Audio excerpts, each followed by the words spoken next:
You already know your harmful patterns. The phone scrolling when you should sleep. Saying yes when you mean no. Harsh words that escape before you can stop them. Reaching for what numbs instead of what heals. You've tried to change them, but they keep returning. This happens because you're fixing symptoms instead of causes. Using willpower when you need understanding. Fighting patterns without knowing why they exist. In the next hours, you'll learn what actually creates these patterns and how they release once you see them clearly. Why your private actions shape you more powerfully than public ones. How boundaries create freedom instead of limiting it. Why your words either drain you or restore you. The specific steps that work when everything else has failed. These teachings come from Buddhism, practical wisdom that's helped millions of people across 2,500 years. You're not broken. You're using methods that can't work. Once you understand what does work, change happens naturally. Find somewhere comfortable to listen. If you'd like, share in the comments where you're joining from. The peace you want isn't something to earn or achieve. It's already in you, waiting.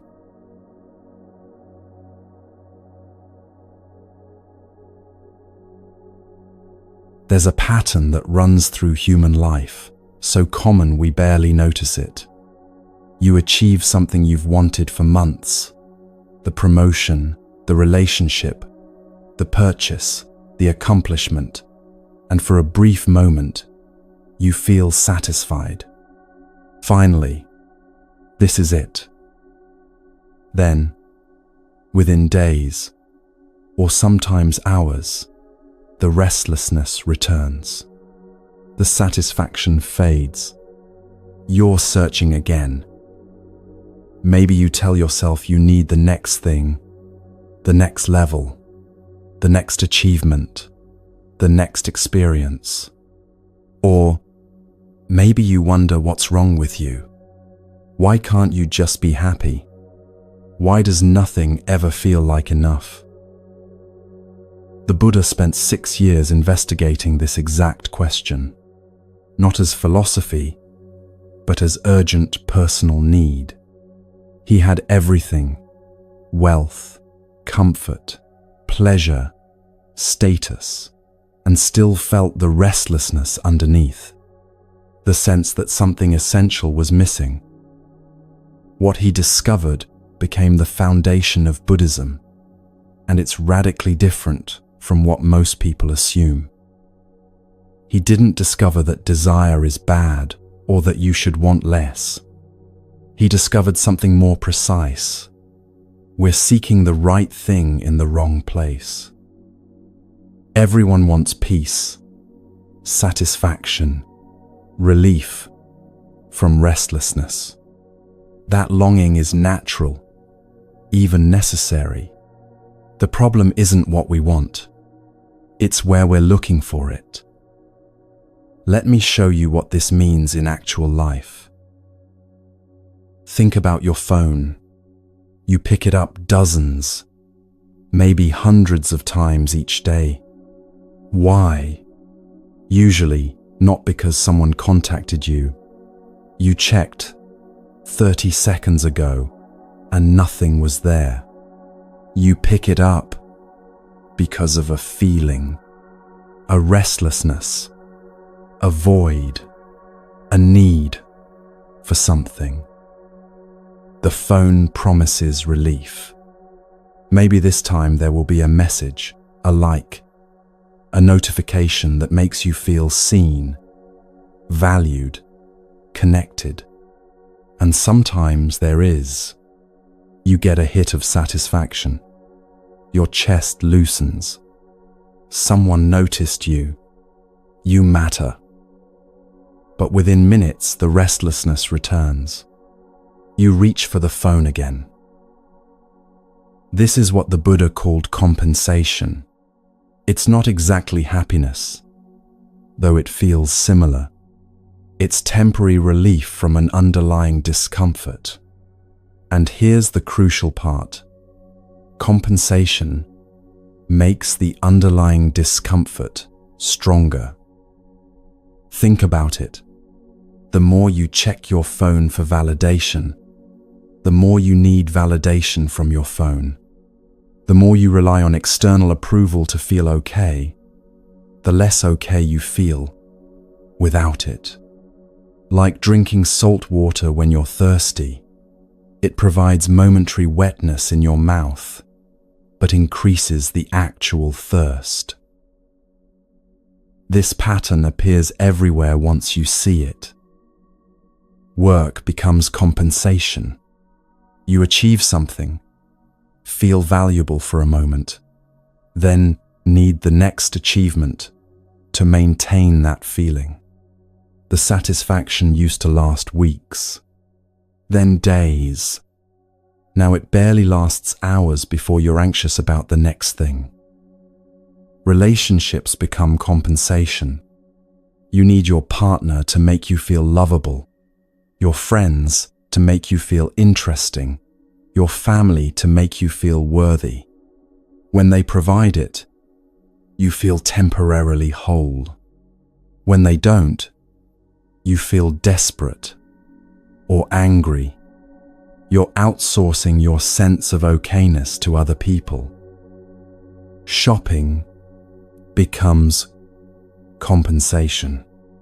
The new thing promises to complete you, solve the problem, provide lasting satisfaction. It does, for maybe a day. Then it's just another thing you own, and the restlessness returns. Food, alcohol, substances, entertainment, travel, success, beauty, knowledge, anything can become compensation. The question isn't what you're using. It's whether you're seeking lasting satisfaction from something that can only provide temporary relief. Buddhism calls this fundamental confusion. We're disconnected from our actual nature, which is already peaceful, already satisfied, already whole, by layers of misunderstanding. These layers are called veils. Veils aren't punishments or sins. They're simply confusion. Mistaken ideas about where happiness comes from, what creates suffering, who you actually are. The first veil is conceptual. Wrong ideas. I'll be happy when I achieve this. I need that person to approve of me, to be okay. More will make me satisfied. These thoughts feel true. They direct your entire life, but they're based on misunderstanding. The second veil is emotional. Patterns of craving what you don't have, pushing away what you do have, ignoring what doesn't immediately seem relevant to your happiness project. These emotional habits feel like your personality. They're actually learned patterns that keep you cycling through the same suffering. The third veil is behavioral.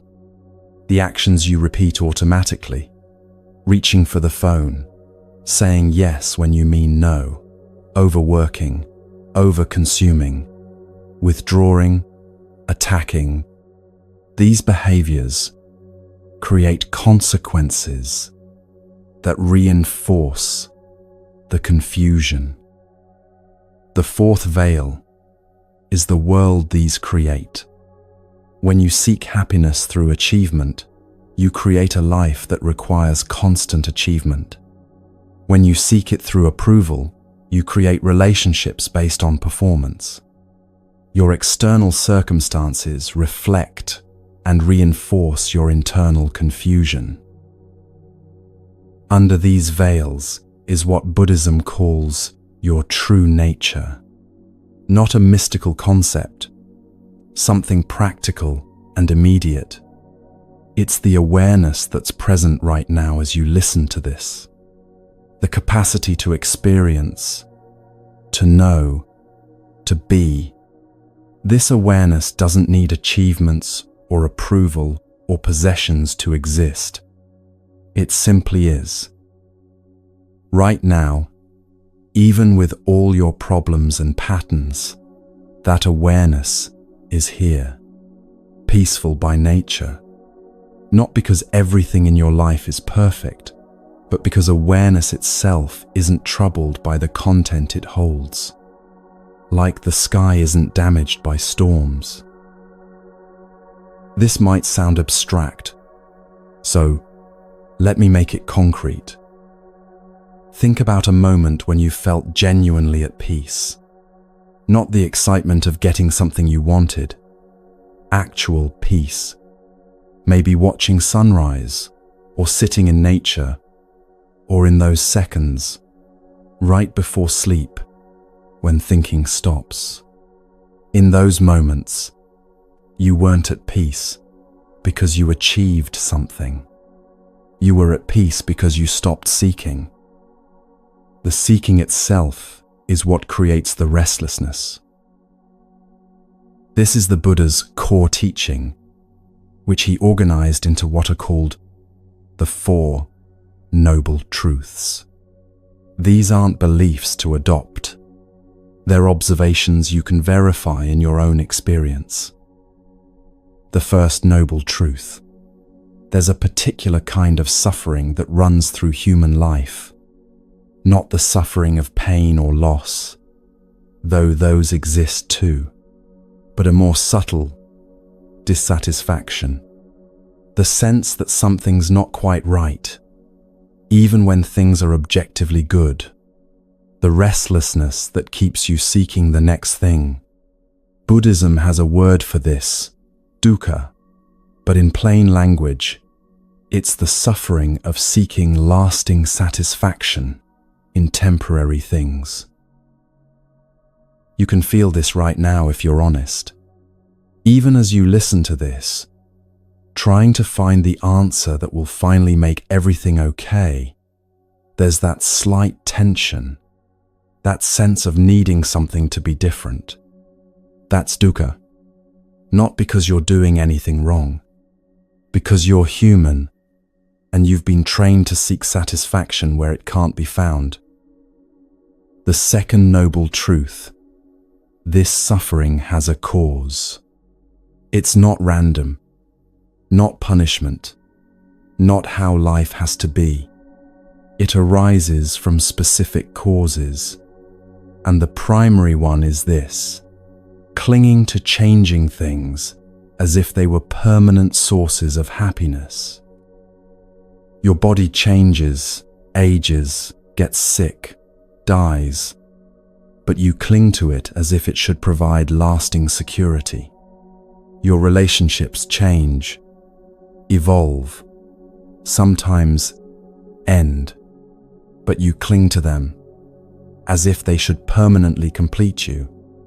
Your achievements, possessions, status, beauty, strength, all changing, all temporary, all desperately clung to as sources of lasting satisfaction.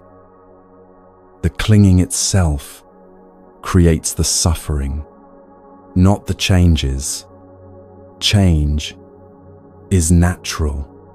Clinging to what changes is what hurts. The third noble truth. Because this suffering has causes, it can end. Not by getting everything you want or achieving perfect circumstances. By removing the causes, by releasing the clinging, by seeing through the veils that create the confusion. And the fourth noble truth. There's a specific path that removes these causes. A practical method that's been tested by millions of people across 25 centuries. It works not because it's spiritual or mystical, but because it addresses the actual source of suffering. Let me show you how this operates in real life. Someone spends years building their career, believing that success will finally make them feel valuable and secure. They achieve each goal, and yes, there's satisfaction. For a few days, they feel accomplished. Then the emptiness returns. They tell themselves the goal wasn't big enough. They need the next level. So they work harder, sacrifice more, finally reach that level. Same pattern. Brief satisfaction, then emptiness. They're now successful by every external measure: money, position, recognition, but the restlessness is worse than ever. Because they've spent years training themselves to seek satisfaction externally, and the need has grown stronger with each repetition. One day, maybe they get sick, or have a crisis, or just can't maintain the pace anymore. The achievement machine stops. And in that forced pause, there's a moment of recognition. None of it ever worked. The satisfaction was always temporary. They've been drinking salt water for years, wondering why their thirst keeps growing. This recognition isn't failure. Buddhism calls it renunciation, and it's the actual beginning of the spiritual path. Renunciation doesn't mean giving up happiness or becoming ascetic. It means giving up the futile search for lasting satisfaction in temporary things. It's a maturity that comes from direct experience, not from someone telling you what's true, but from discovering it yourself. You can't genuinely renounce something until you've exhausted it, until you've tried it thoroughly and discovered its limitations. This is why the Buddha's teaching begins with recognizing suffering, not with trying to be spiritual or good. You have to see clearly what doesn't work before you'll genuinely look for what does. Maybe you're at this point now with something in your life. Maybe it's social media. You've spent years seeking validation through likes and comments, and you're starting to notice it's never enough. Even when you get a lot of engagement, the satisfaction fades within hours. The need grows stronger. You're more anxious about your worth than when you started. Or maybe it's relationships. You've gone from partner to partner, or friendship to friendship, hoping this person will finally make you feel complete. Each time, it works briefly. Then you're back to feeling incomplete, needing them to behave certain ways to maintain your sense of okayness. You're exhausted from performing, from needing, from the constant insecurity. Or work, or achievement, or appearance, or substances, or consumption, or even spiritual practice itself. Whatever it is, you're starting to see. It provides relief, but not satisfaction. Distraction, but not peace. Temporary comfort, but not lasting freedom. This recognition is crucial. Stay with it. Don't rush past it by immediately looking for the next method, the next solution. Really see that compensation doesn't work. Not because you're doing it wrong, but because it's structurally impossible for temporary things to provide permanent satisfaction. The Buddha compared this to a person living in a house on fire. You can rearrange the furniture, repaint the walls, invite friends over. These things might provide temporary comfort, but the house is still burning. At some point, you need to leave the house. Leaving the house means stopping the search for happiness in compensation methods. Not because those things are evil or wrong, because they're fundamentally inadequate for what you're actually seeking. What you're actually seeking is relief from the sense of separation, the feeling that something essential is missing, the restlessness that drives the endless search. And here's what Buddhism teaches. That relief isn't somewhere else to find. It's already present when you stop seeking. Like the peace that was always in the house when you stop rearranging furniture long enough to notice. This sounds too simple, which is why people usually reject it. Just stop seeking? That can't be the answer. I need to do something, achieve something, become something different. But that reaction is exactly the pattern we're examining. The belief that you're incomplete and need to acquire something to become complete. This belief is the veil. It's not true, but it feels true, so you organize your entire life around it. Let me be clear. This doesn't mean you stop having goals or enjoying things. It means you stop asking temporary things to provide permanent satisfaction. You can work, achieve, have relationships, enjoy pleasure, but not as methods to complete yourself.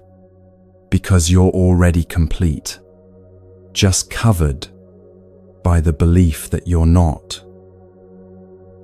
Right now, as you listen to this, notice what's actually happening. You're aware. Thoughts appear in that awareness. Feelings appear in it. Sounds, sensations, everything you experience appears in awareness. But awareness itself, the knowing quality that makes experience possible, isn't lacking anything. It doesn't need achievements or approval to be what it is.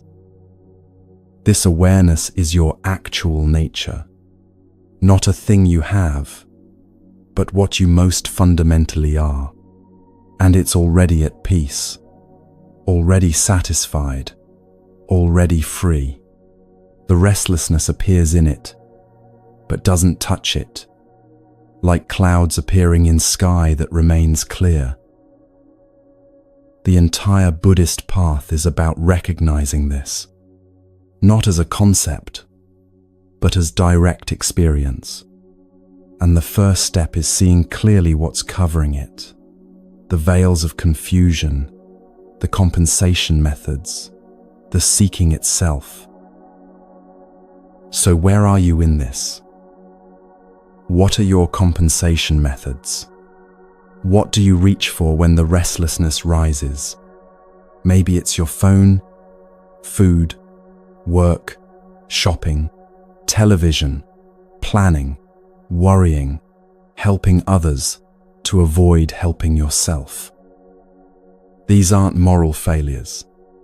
They're learned strategies that once provided genuine relief.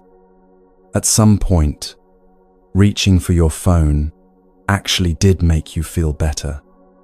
Achieving something actually did create satisfaction. The relationship actually did make you feel complete. The problem isn't that these never worked. It's that they can't keep working. They're designed for temporary relief, not lasting satisfaction. Using them for lasting satisfaction is like using a band-aid for surgery. It's not that band-aids are bad, they're just inadequate for what you're asking them to do. And maybe you're at the point where the compensation methods are breaking down.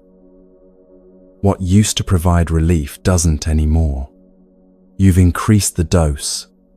More checking, more achieving, more consuming, but the satisfaction keeps decreasing. You're working harder for less return. The phone doesn't soothe you like it used to. The achievement feels hollow even as you're receiving praise. The relationship that was supposed to complete you just reveals how incomplete you feel. This breakdown feels like crisis. Buddhism sees it as opportunity. Because when compensation methods stop working, you're finally positioned to look for what does work. Not another compensation method at a higher level, but a fundamentally different approach. That approach begins with honesty about what creates suffering and what creates peace. Not what you've been told, not what you hope is true, but what you've actually experienced. In your actual experience, has seeking happiness through achievements led to lasting satisfaction or increasing need for more achievements? Has seeking validation from others made you more secure or more dependent on their approval? Has accumulating possessions, experiences, relationships made you feel more complete or revealed how incomplete you feel without them? Be honest, not to judge yourself, but to see clearly, because clarity is what removes the veils. The Buddha taught that wisdom isn't information. It's seeing things as they actually are. And the first thing to see clearly is this: seeking lasting happiness in temporary things creates suffering, not satisfaction. Once you see this, really see it, not just intellectually, but through direct experience, renunciation happens naturally. You don't have to force yourself to give up compensation methods. You simply stop reaching for them in the same way. Like a child who discovers a toy is broken, they don't need discipline to stop playing with it. They see it doesn't work anymore. This is maturity, not based on age or accomplishment, but on seeing through illusions you previously believed. And from this maturity, a question naturally arises. If lasting satisfaction doesn't come from acquiring things externally, where does it come from? The Buddha's answer is precise. It comes from removing what's covering it. Satisfaction isn't something you create or achieve. It's something you liberate by removing the veils.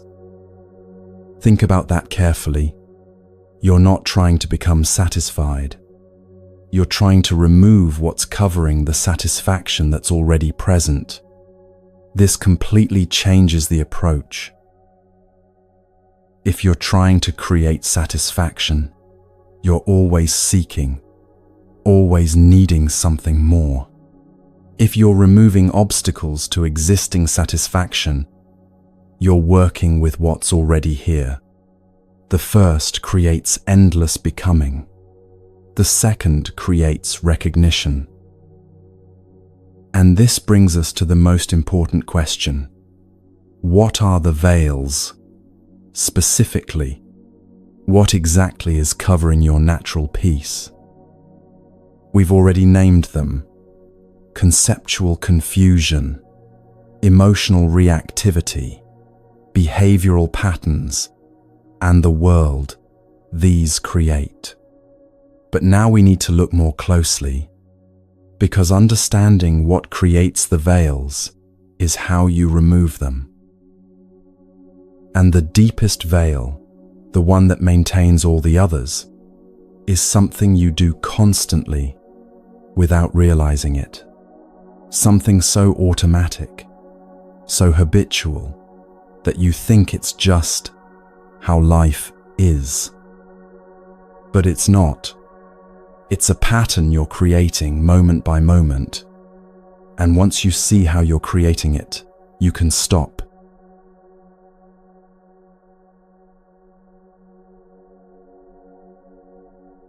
Here's something most people never consider.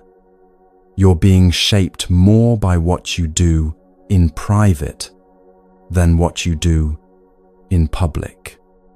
Not by the visible moments when others are watching, but by the hidden ones when you think it doesn't count. The way you speak to yourself when you make a mistake. What you do when you're alone with your phone. The shortcuts you take when no one will know. The thoughts you repeat in your mind about yourself and others. The small dishonesties that seem insignificant. These private moments feel like they don't matter because there are no witnesses, no consequences, no one to judge. But someone is always watching. You. And you're the one who has to live inside the person these actions are creating. The Buddha taught something radical about this.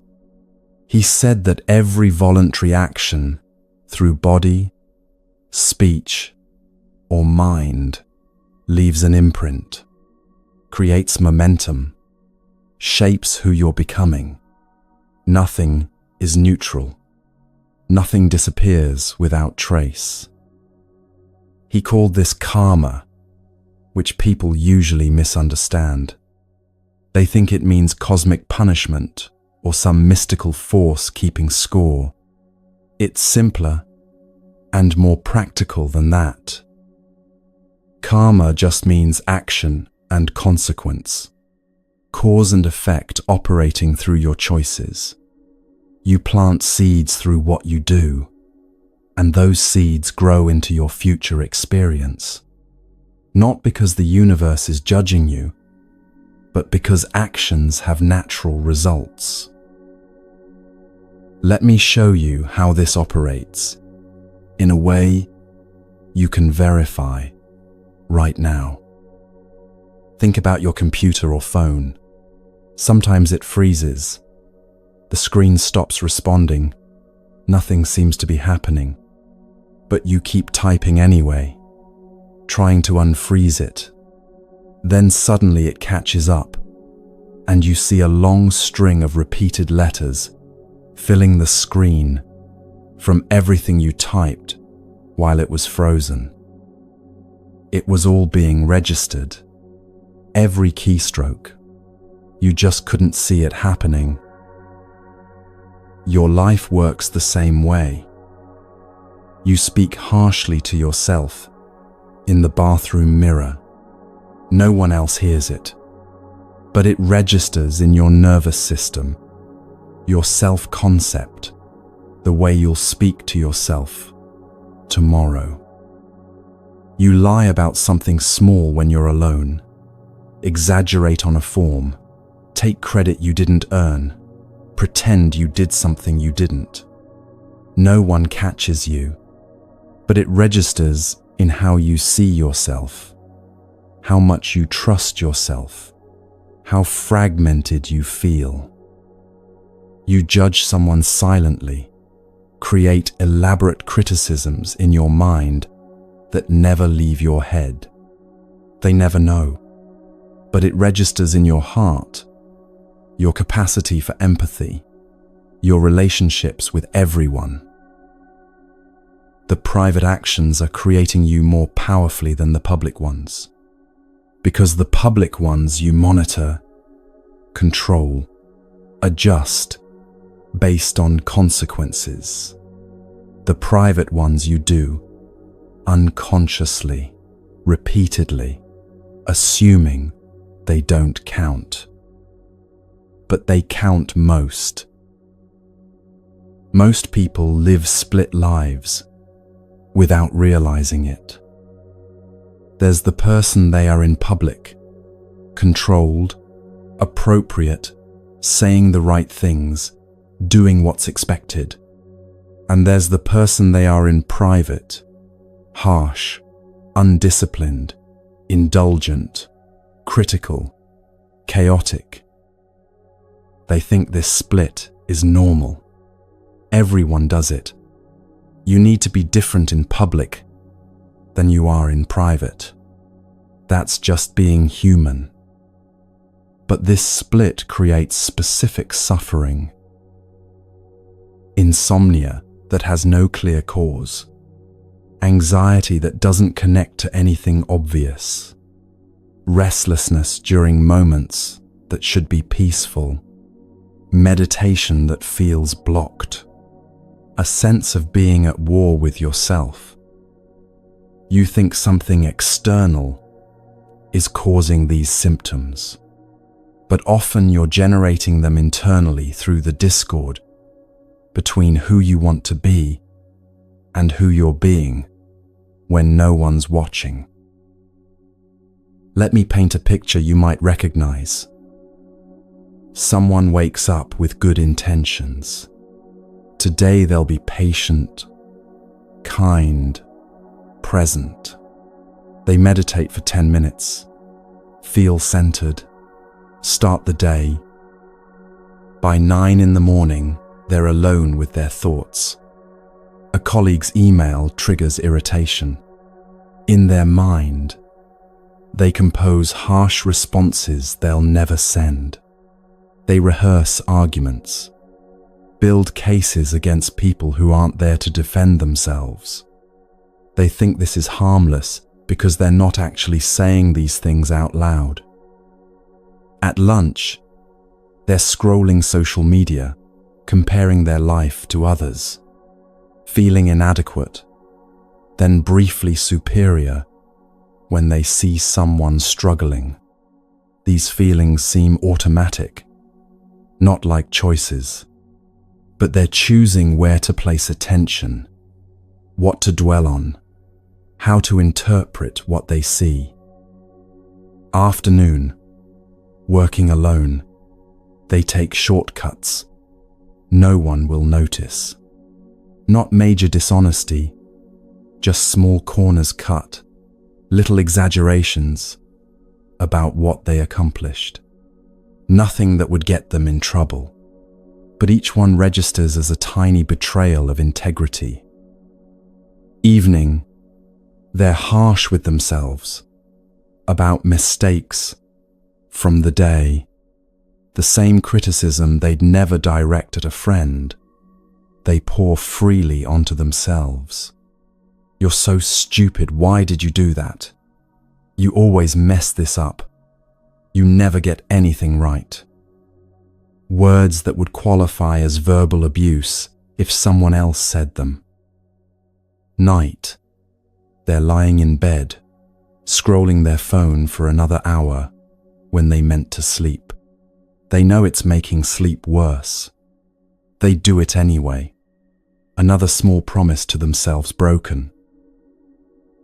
This person would tell you they had a normal, unremarkable day. Nothing bad happened.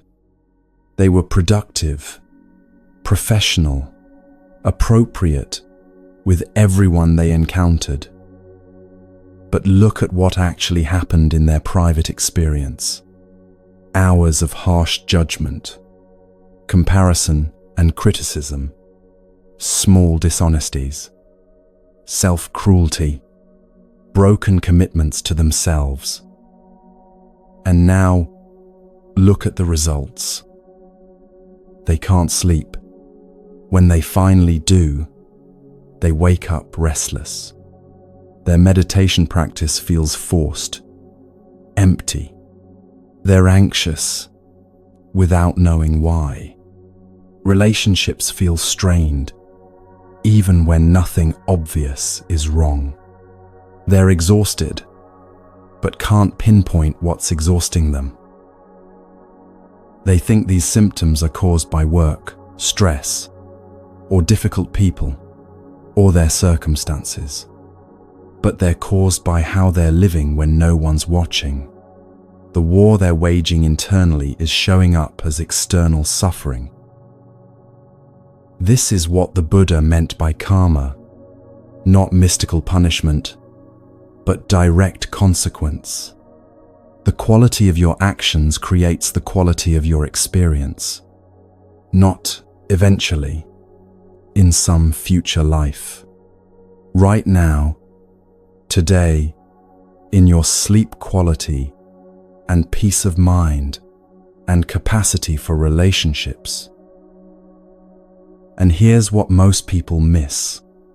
The intensity of the effect depends on 4 specific factors. The Buddha described these as the components of a complete action.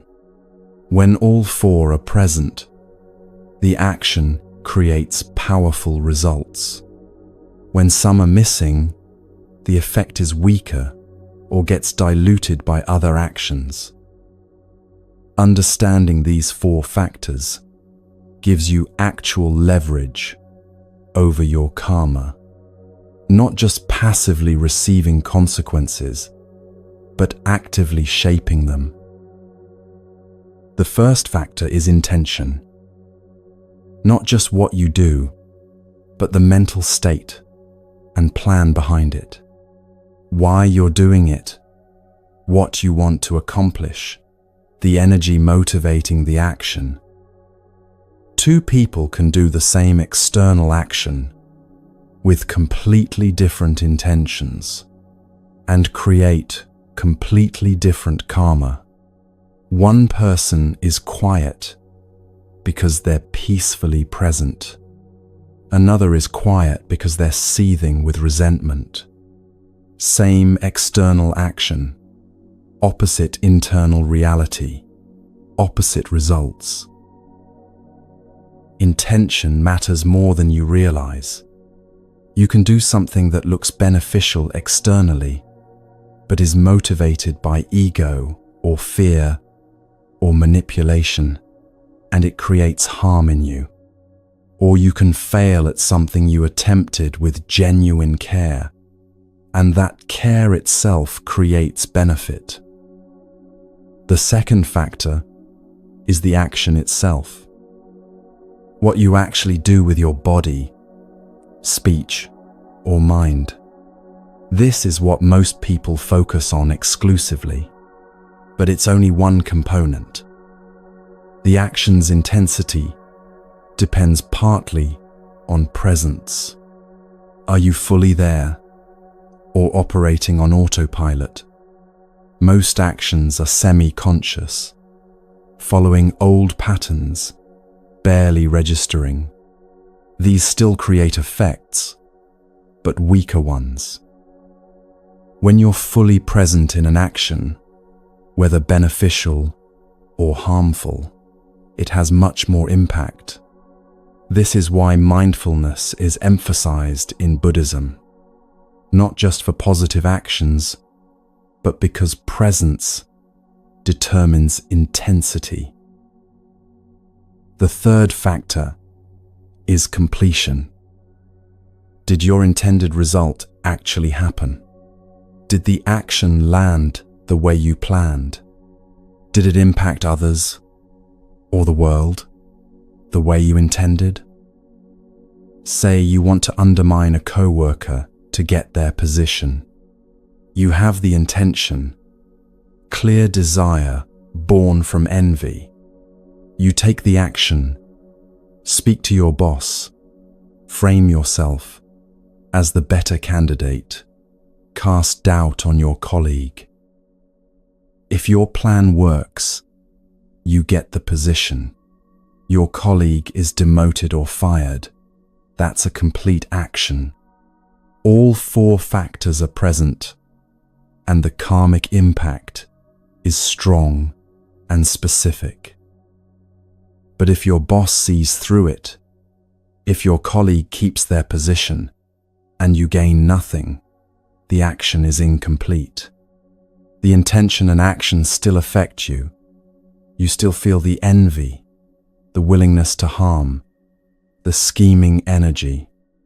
But without completion, it doesn't create the full external consequence. Most actions don't complete as planned. Life is messy.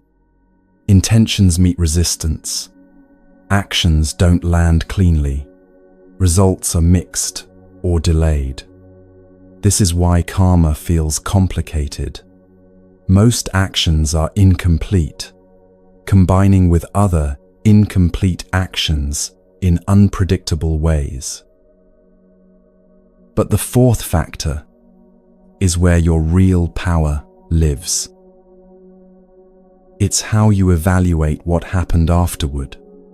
Your reflection on the action, whether you rejoice in it or regret it, how you metabolize what you've done. This factor can completely transform the karma you've created. If you do something harmful, lie, speak harshly, act out of envy or anger, but then genuinely recognize the harm and regret it, that regret weakens the karmic imprint. The more honest and complete your regret, the more it neutralizes the action. Regret here doesn't mean wallowing in guilt or self-hatred. Those just create more harm. It means clear recognition.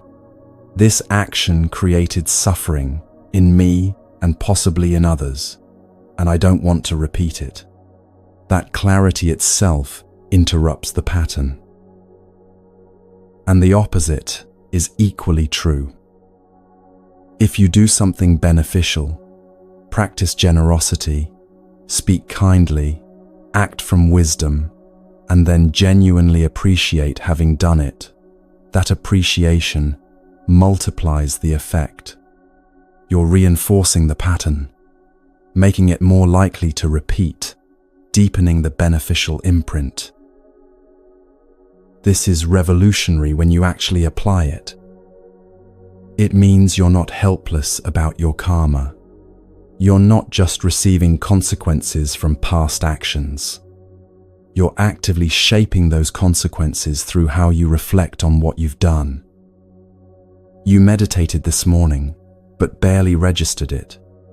Just another thing on your list. The beneficial effect is there, but weak. But if you pause afterward and genuinely appreciate it, feel gratitude for having taken that time, recognize the value of the practice, rejoice in having done it, you multiply the benefit.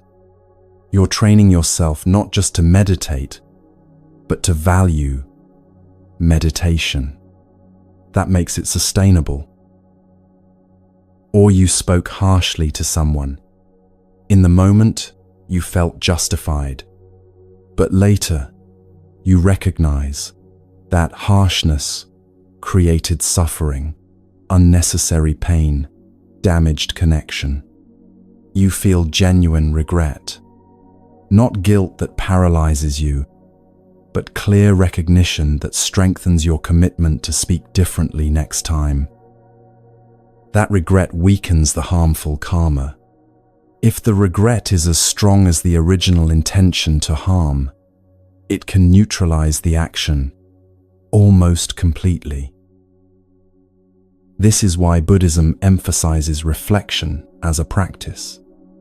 Not just doing things, but consciously metabolizing what you've done, appreciating beneficial actions, recognizing harmful ones, using the fourth factor deliberately. Most people don't do this. They move through life on autopilot, barely registering what they're doing, never reflecting on it afterward. Actions blur together. Days pass without consciousness.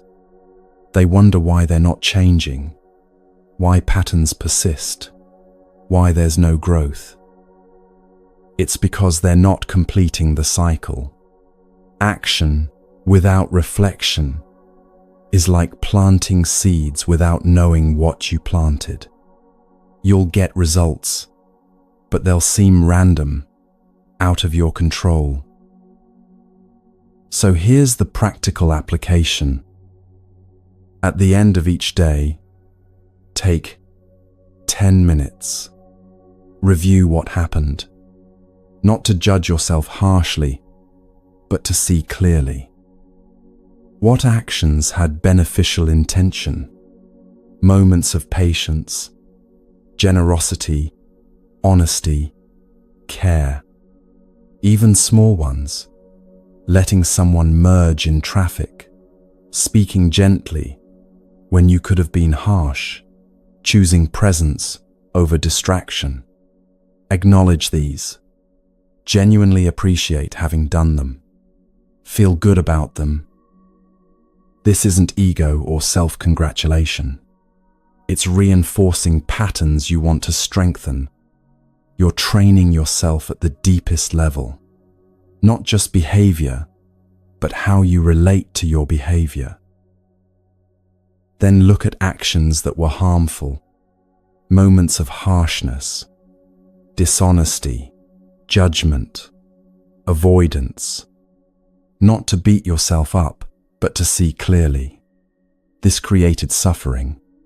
I see that. I don't want to repeat it. That recognition, clear, honest, without drama, weakens the pattern. You're not just hoping to be better tomorrow. You're actively interrupting the karmic momentum through conscious reflection. This practice alone will transform your life. Not immediately, not dramatically, but steadily, cumulatively, undeniably. Because you're no longer living unconsciously. You're no longer assuming your private moments don't matter. You're recognizing that everything you do is planting seeds, and you're choosing consciously what to water and what to uproot. Now let's go deeper into why private actions specifically have such power. When you're alone, you think you're free from consequences. No one sees, no one knows, no social penalty for whatever you do. This feels liberating. But it's actually when you're most vulnerable to creating harm, because the monitoring of social consequences drops away, and what's left is just you and your habitual patterns. Your default settings reveal themselves in private. In public, you're controlled, appropriate, considerate. You moderate harsh speech, practice politeness, show restraint. Not because you've transcended those impulses, but because social consequences keep them in check. But alone, when consequences seem absent, the real patterns emerge. How you actually speak to yourself, what you actually consume, where your mind actually goes, what you actually value when no one's watching. And these patterns, the private ones, are what's actually shaping you. Because they're repeated more frequently, you're alone more than you're in public, and they're done with less consciousness, less filtering, more automaticity, so they carve deeper grooves in your psyche.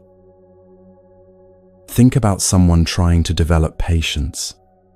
In public, they're mostly successful. When dealing with others, they manage restraint, speak calmly, show tolerance. But alone, stuck in traffic with no one watching, dealing with slow technology, waiting for something, managing their own mind, they're completely impatient. Agitated, irritated, complaining internally, rushing everything. Which pattern is being reinforced more? The occasional public patience or the constant private impatience? The private pattern wins. It's being practiced far more often. So despite appearing patient to others, this person is actually deepening impatience in themselves. Or someone trying to develop honesty. In direct interactions, they're mostly truthful. They don't tell major lies, don't deceive people outright. But in their private life, small dishonesties are constant, exaggerating when describing their day to seem more interesting, omitting unflattering details when filling out forms, framing situations to make themselves look better, creating narratives that aren't quite accurate. They think they're honest because they don't tell big lies, but they're training themselves in dishonesty through countless small actions. And the training is effective because it's constant and unconscious. This is why integrity, the alignment between private and public self, is emphasized so strongly in Buddhism. Not as morality imposed from outside, but as practical recognition. Your private actions are creating your character more than anything else. If you want to transform, you have to address what you do when you think it doesn't count. And here's the specific suffering this split creates. When your private and public selves are different, you're always performing. There's a background effort to maintain the image, hide the reality, manage what's visible. This effort is exhausting. You can't fully relax with others because you're monitoring what they might see. You can't fully relax alone because you're avoiding what you might see in yourself.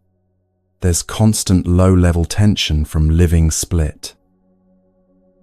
This tension shows up as insomnia, as anxiety without clear source, as relationships that feel strained even when nothing obvious is wrong, as meditation that won't deepen because you're holding something back even from yourself.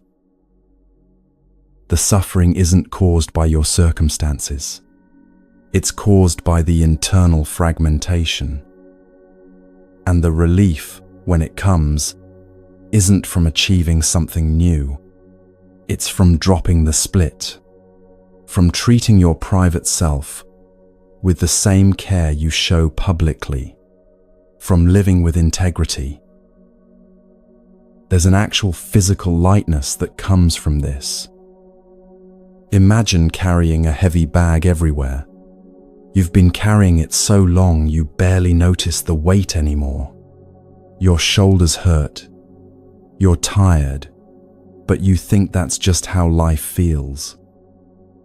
Then you put the bag down. The relief is immediate, physical, undeniable.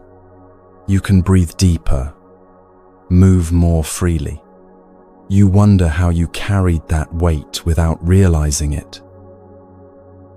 Living with integrity is like this. The moment you stop maintaining different versions of yourself, stop hiding your private actions, stop betraying yourself in small ways, there's tangible relief. Better sleep, less anxiety, easier relationships, deeper meditation, more energy. Not because you achieved something, but because you stopped carrying the weight of fragmentation. So here's what this section is actually asking you to do. Recognize that your private moments are shaping you more than your public ones. Those hidden actions you think don't count, they count most. Understand the 4 factors of karma, especially the 4th, reflection. Use it deliberately to weaken harmful patterns and strengthen beneficial ones. Begin treating your private self with the same care you show publicly. not performing for others, but honoring yourself when no one's watching. This isn't about perfection. You'll still make mistakes, act unconsciously, fall into old patterns. That's human. But you can stop assuming those private moments are neutral or irrelevant. You can start recognizing everything is being registered, everything is shaping you, everything matters. And from that recognition, natural care arises, not forced discipline, but genuine interest in who you're becoming through what you do. Which brings us to something that might surprise you. You might think the solution is more control, more vigilance, more rules, but it's actually about something completely different. It's about freedom, real freedom, not the fake freedom your ego has been selling you, but something far more liberating.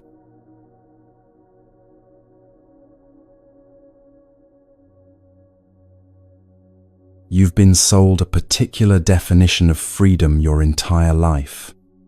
It goes like this. Freedom means doing whatever you want, whenever you want. No one telling you what to do. No restrictions on your choices. Complete spontaneity, total permission, unlimited options. This sounds appealing. It sounds like liberation. It's what advertising sells, what self-help promotes, what your ego desperately wants you to believe.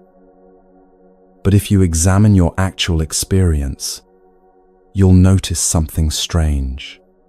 This kind of freedom doesn't feel free at all. Think about times when you've had complete freedom to do whatever you wanted. No one watching, no rules, no consequences you could see. Maybe a weekend alone, or a period of your life with minimal structure. What actually happened? For most people, complete freedom quickly becomes chaos. You stay up too late scrolling. Eat whatever's easiest.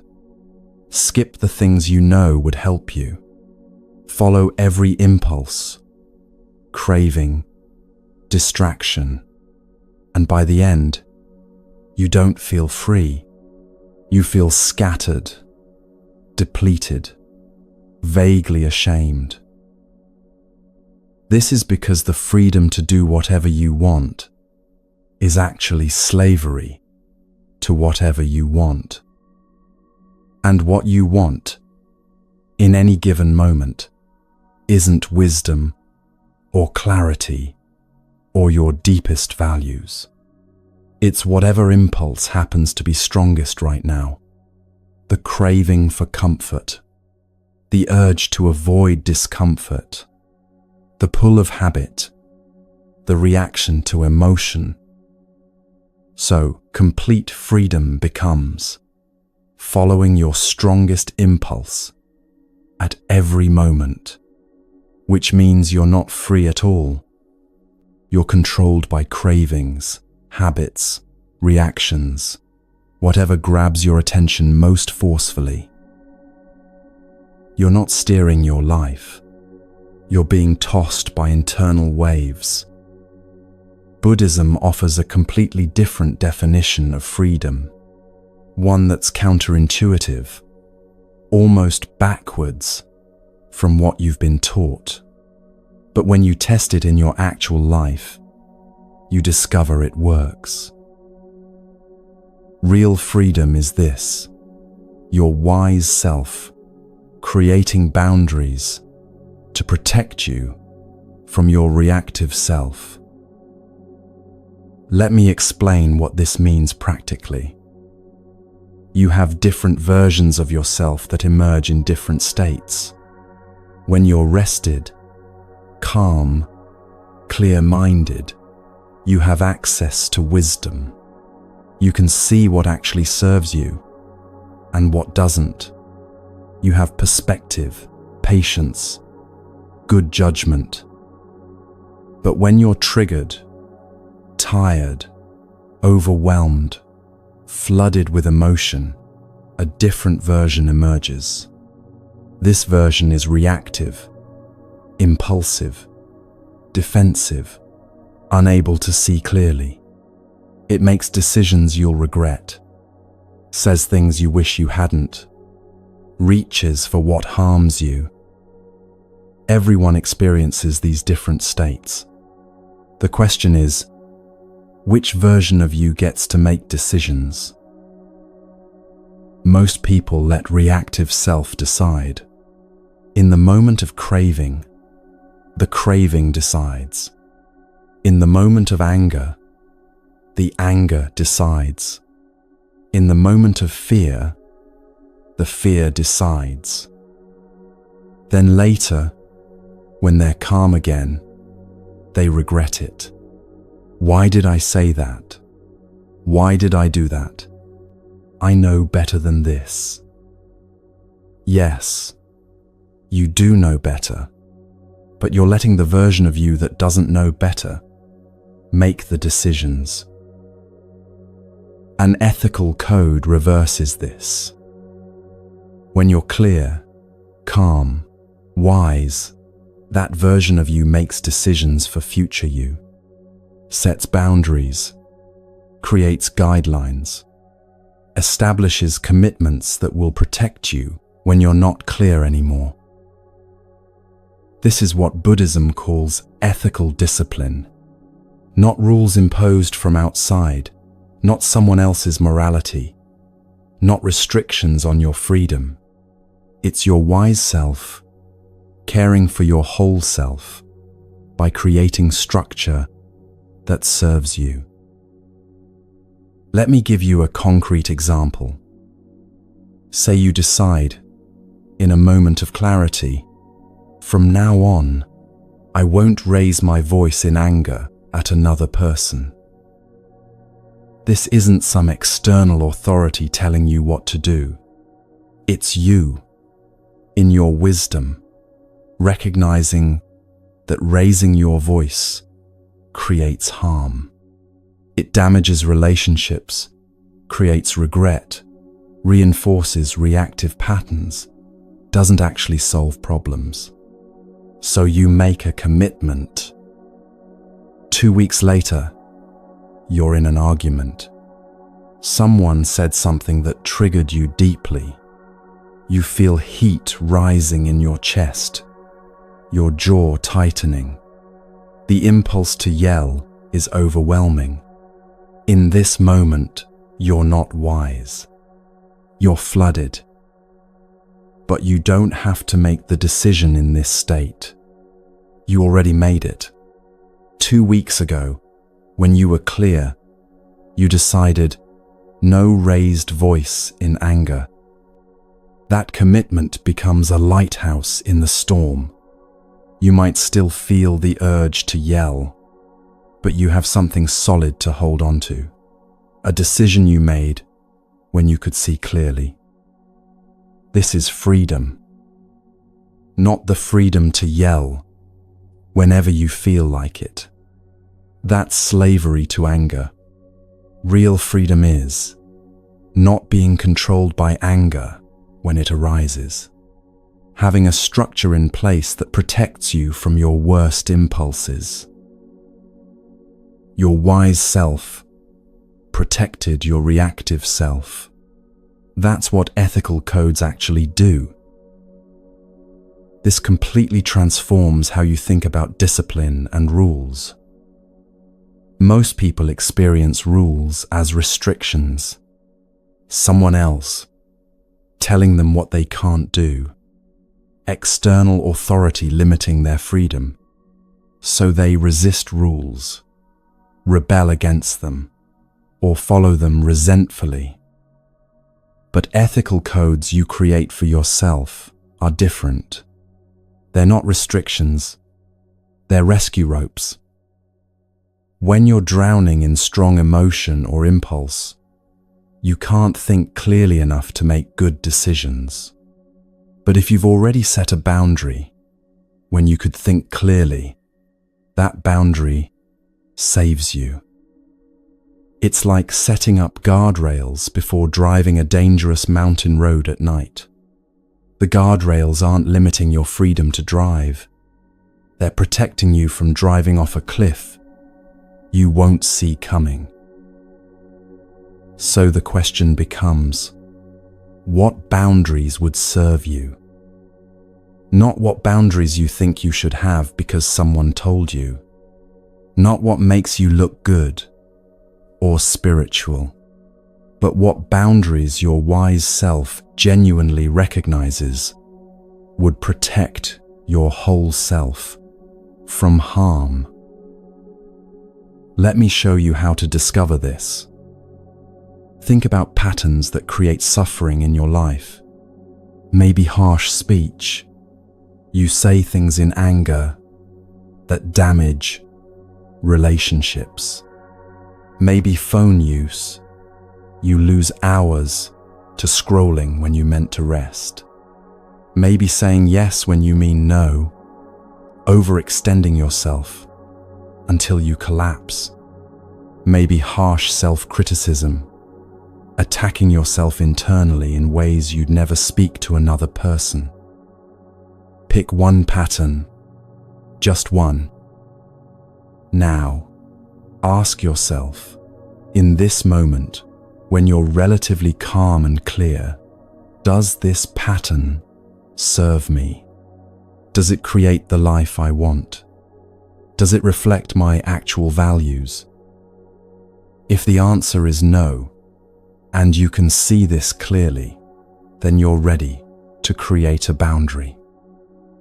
Not because you should, not to prove you're disciplined or good, but because you genuinely see that this pattern harms you and you want to protect yourself from it.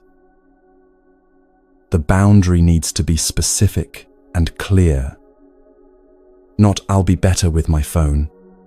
That's too vague to be useful when you're triggered. But, my phone stays out of my bedroom. It charges in the kitchen every night. That's specific. You can follow that even when you're tired, and your impulse is to scroll. Not, I'll be nicer to myself. Too abstract. But, I won't call myself stupid. When I make a mistake, I'll speak to myself like I'd speak to a friend who made the same mistake, specific enough to implement in the moment. The more specific your boundary, the more useful it becomes when you need it. Now here's where most people get stuck. They create the boundary, commit to it, and within days or weeks, they break it. Then they feel like failures, give up, decide discipline doesn't work for them. But breaking a boundary isn't failure. It's information. Maybe the boundary was too ambitious for where you actually are. Maybe you need additional support structures. Maybe you discovered a deeper pattern underneath. Let's say you commit to no phone in bedroom, but you keep bringing it in anyway. Don't just feel bad about it. Investigate. What's pulling you to break this boundary? Maybe you're using the phone as sleep aid because you can't be alone with your thoughts.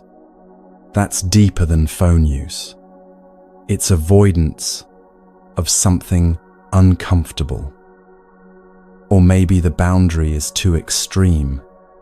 You need the phone for emergencies, so having it in another room creates anxiety that defeats the purpose. Then adjust. Phone in bedroom, but in a drawer, not on the nightstand. Or airplane mode, after 9 p.m. The point isn't rigid perfection. It's conscious choice rather than unconscious reaction.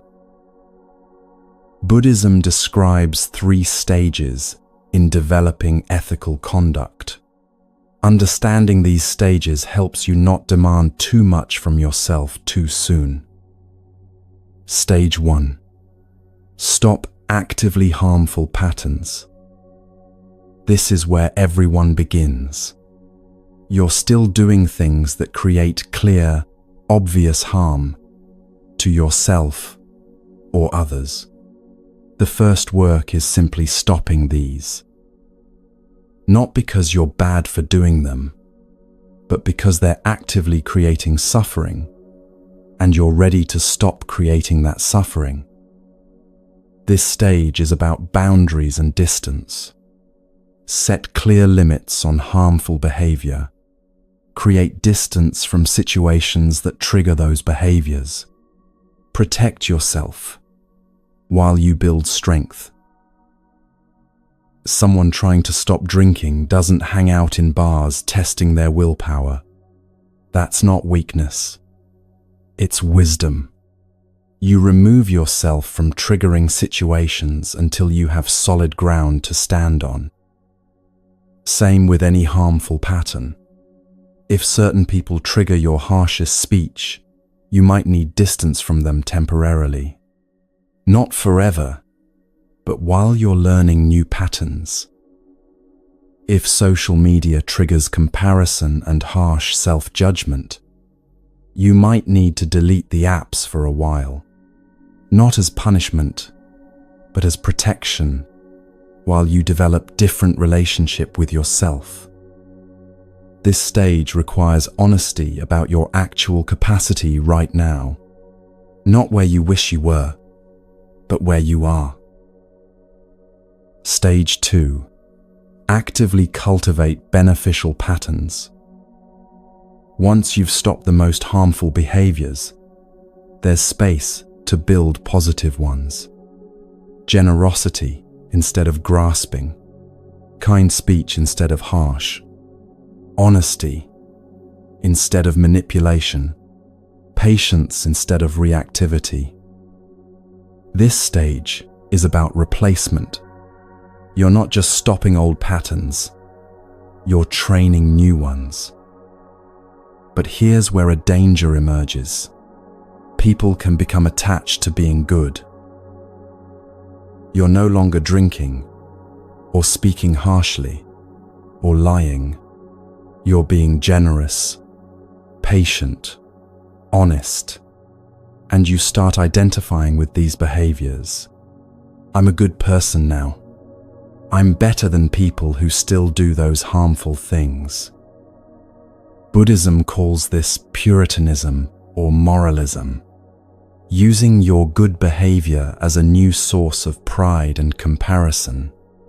Your ethical conduct becomes another way to feel superior, another form of ego. You're no longer being kind because kindness serves everyone. You're being kind because it makes you feel like a good person. You're no longer being honest because honesty creates trust. You're being honest because you can feel proud of your integrity. This is subtle, and almost everyone who seriously practices ethical conduct goes through this phase. You become a bit rigid, a bit self-righteous. You judge people who don't follow your ethical code. You feel virtuous. And then something happens that reveals this. You fail at your code, speak harshly despite your commitment, or act selfishly, or lie to avoid discomfort. And you feel crushed because you've been deriving your value from being good. This crisis actually opens the door to the third stage. Stage 3. Non-dual conduct. This is a freedom beyond both harmful and beneficial, beyond good and bad. Not that harm and benefit don't exist, they clearly do. but you stop identifying with the forms of behavior and start responding to what each situation actually needs. Sometimes a situation needs soft, gentle speech. Sometimes it needs direct, even harsh truth. Sometimes it needs generosity. Sometimes it needs firm boundaries. Sometimes it needs silence. Sometimes it needs a lot of words. When you're attached to being good, you become predictable and rigid. You're always soft-spoken, even when the situation needs directness, or always generous, even when the person needs to develop their own resourcefulness. Your behavior becomes about maintaining your identity, not serving the situation.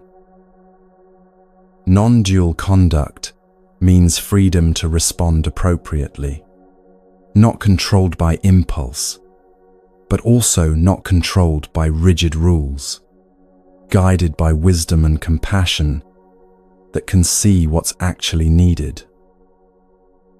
This is advanced. Most people need to thoroughly train in stage 2 before stage 3 makes sense.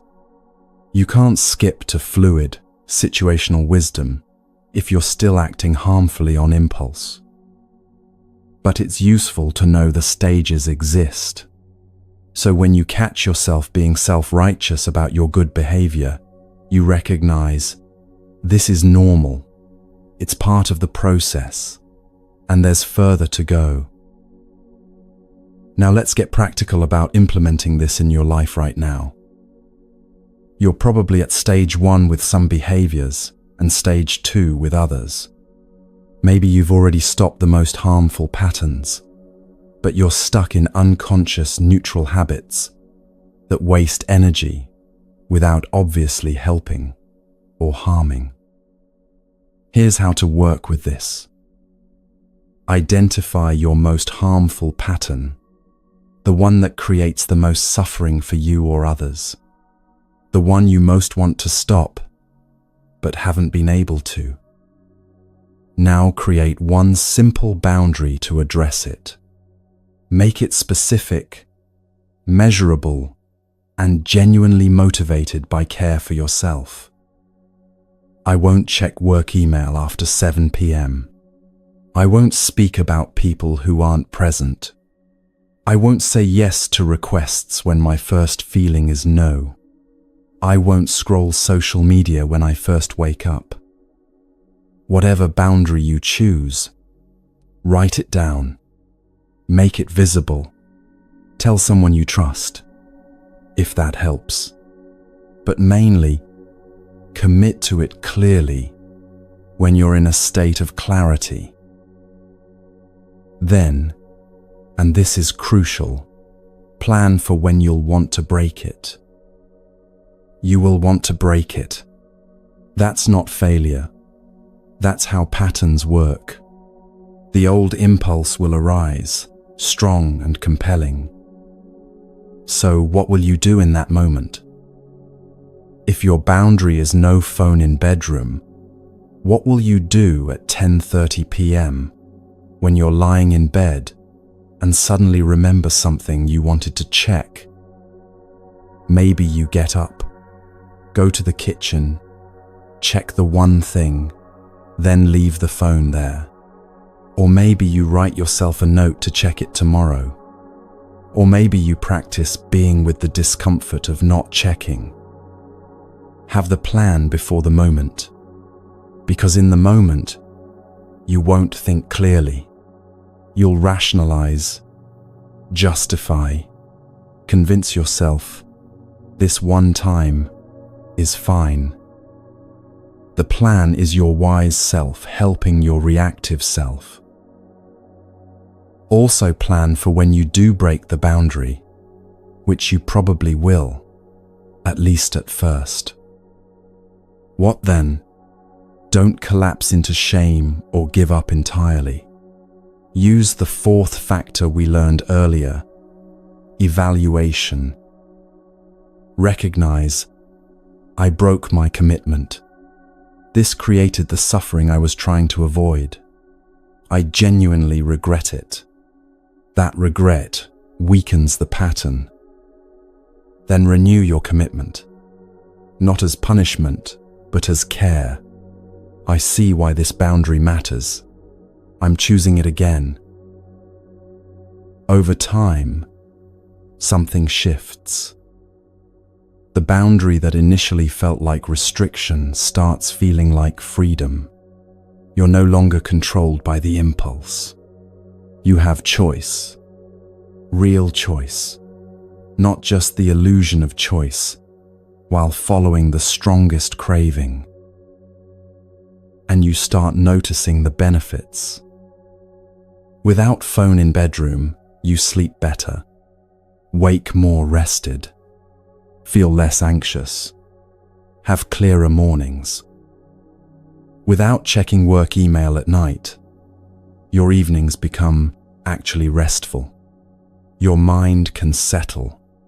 Relationships with family improve because you're actually present.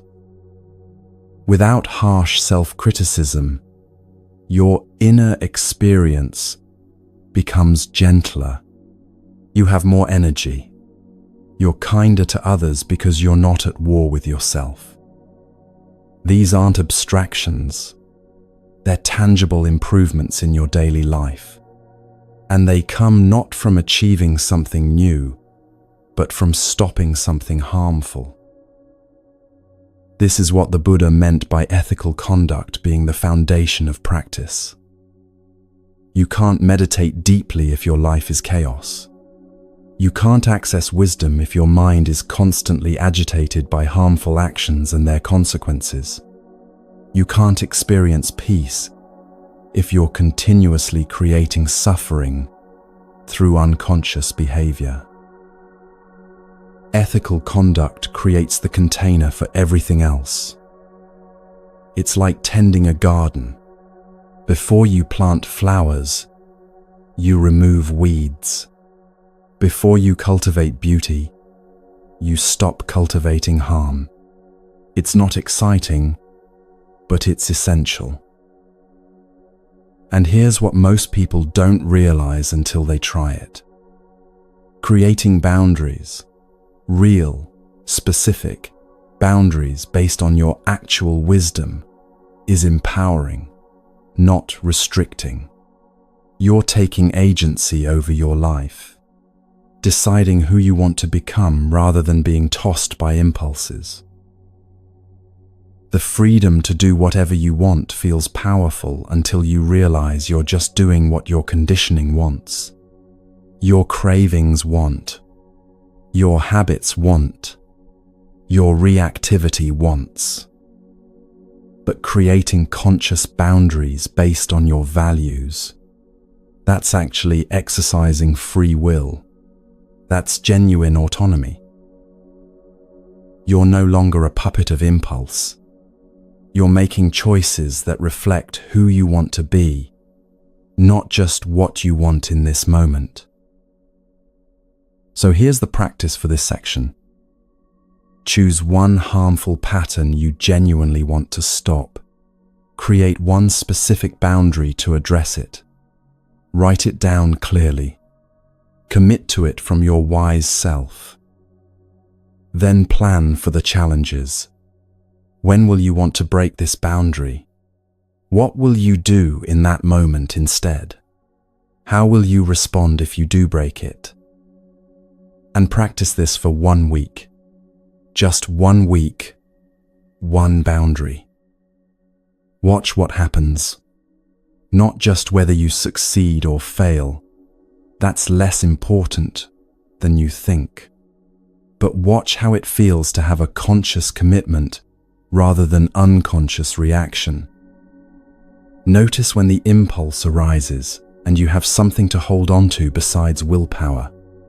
Notice the difference between being controlled by craving and choosing your response. Notice any relief that comes from living more aligned with your actual values. This is the beginning of real freedom. Not freedom from rules, but freedom from being controlled by impulses you didn't choose and don't actually serve you. Your wise self protecting your reactive self. Your clear mind making decisions for your confused mind. Your deepest values guiding your moment-to-moment choices. That's what ethical codes actually create. Not restriction, but liberation from the tyranny of impulse. And there's one specific area where these boundaries matter more than almost anywhere else. One domain that affects every single day, every relationship, every moment of peace or agitation you experience. Your words. What comes out of your mouth. How you speak to yourself and others.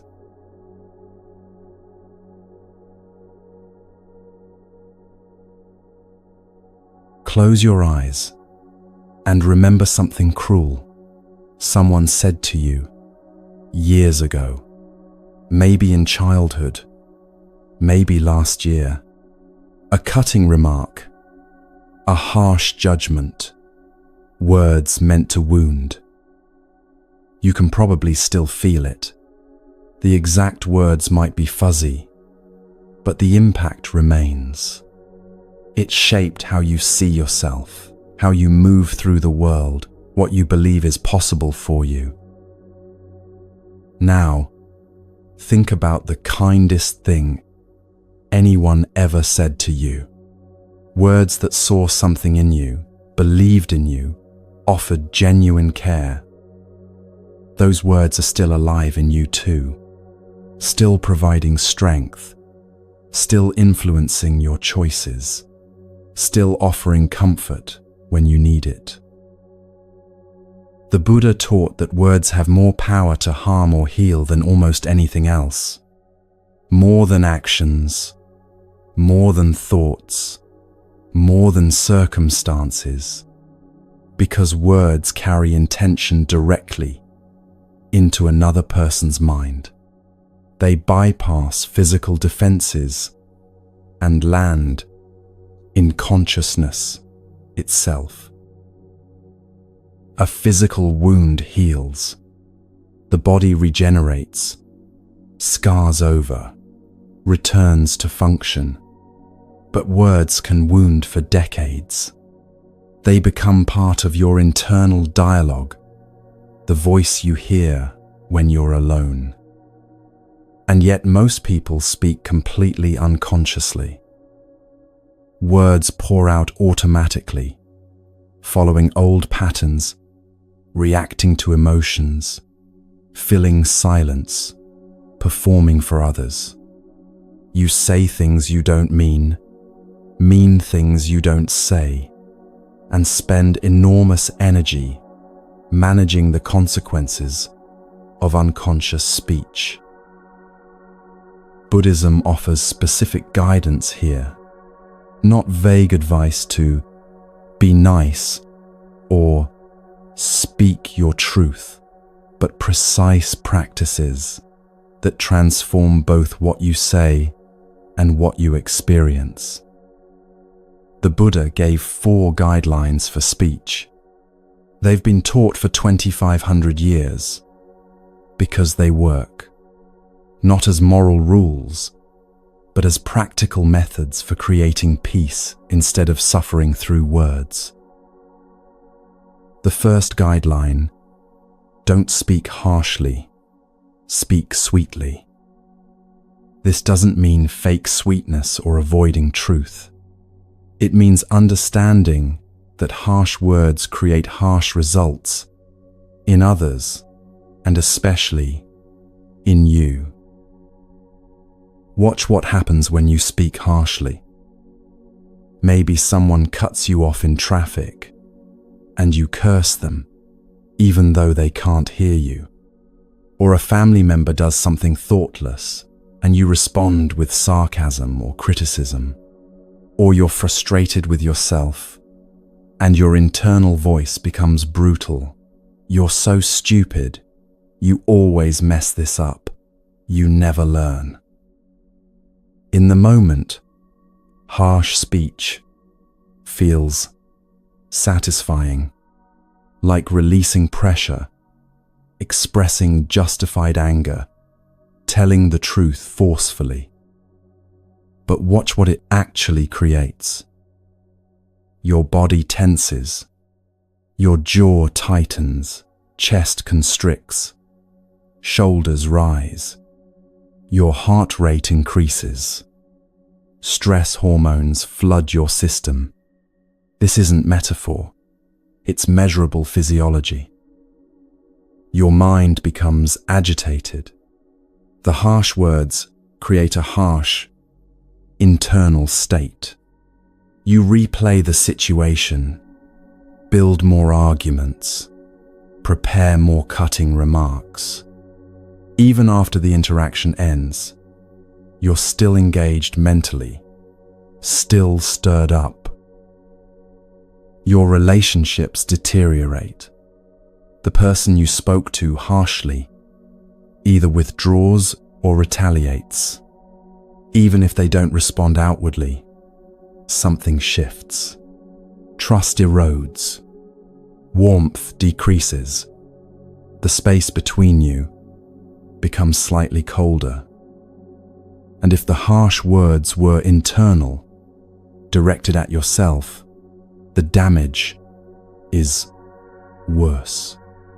Because you can't escape the person attacking you. You carry that harsh voice everywhere, and it shapes how you see yourself, what you believe you deserve, how you expect others to treat you. Most people justify harsh speech as honesty. I'm just being real. I'm telling the truth. They need to hear this. But watch closely when someone says this. They don't speak all truths. They select the truth that happens to wound. They don't tell their colleague, "You did good work on this project. You're improving steadily. I appreciate your effort." Those are truths too. They say, "You made this mistake again. You're not catching on as fast as others. You're falling behind." Also true, but chosen specifically because it hurts. The Buddha's teaching is that for speech to be right, it must pass 3 tests. Is it true? Is it beneficial? Is it necessary? All 3, not just 1 or 2. Something can be true and beneficial, but not necessary. You don't need to point out every flaw you notice. Something can be true and feel necessary but not be beneficial. Saying, "I told you so," after someone makes a mistake. Something can feel beneficial and necessary but not be true. Exaggerating someone's mistakes to justify your anger. Only when all 3 align does speech actually serve. Sweet speech doesn't mean saying only pleasant things. It means speaking truth in a way that opens rather than closes, heals rather than wounds, creates possibility rather than defensiveness. You can give difficult feedback sweetly. "I notice this pattern. It's creating problems. I want to help you address it." Lands completely differently than, "You keep messing this up. What's wrong with you?" The information is similar. The impact is opposite. Sweet speech creates sweet results. Your body stays relaxed. Your mind remains clear. The other person can actually hear what you're saying because they're not defending against attack. And you feel better afterward, not worse. The second guideline: don't lie, speak truth. This seems obvious until you watch how much lying actually happens. Not just blatant lies, but the constant small distortions that fill daily life. Exaggerating to make yourself sound more impressive, omitting details that would make you look bad, agreeing when you actually disagree to avoid conflict, saying you're fine when you're not, claiming you did something you didn't quite do, blaming circumstances when it was actually your choice. These aren't major lies that would get you in trouble. They're adjustments to reality, small enough that you barely notice making them. But they accumulate.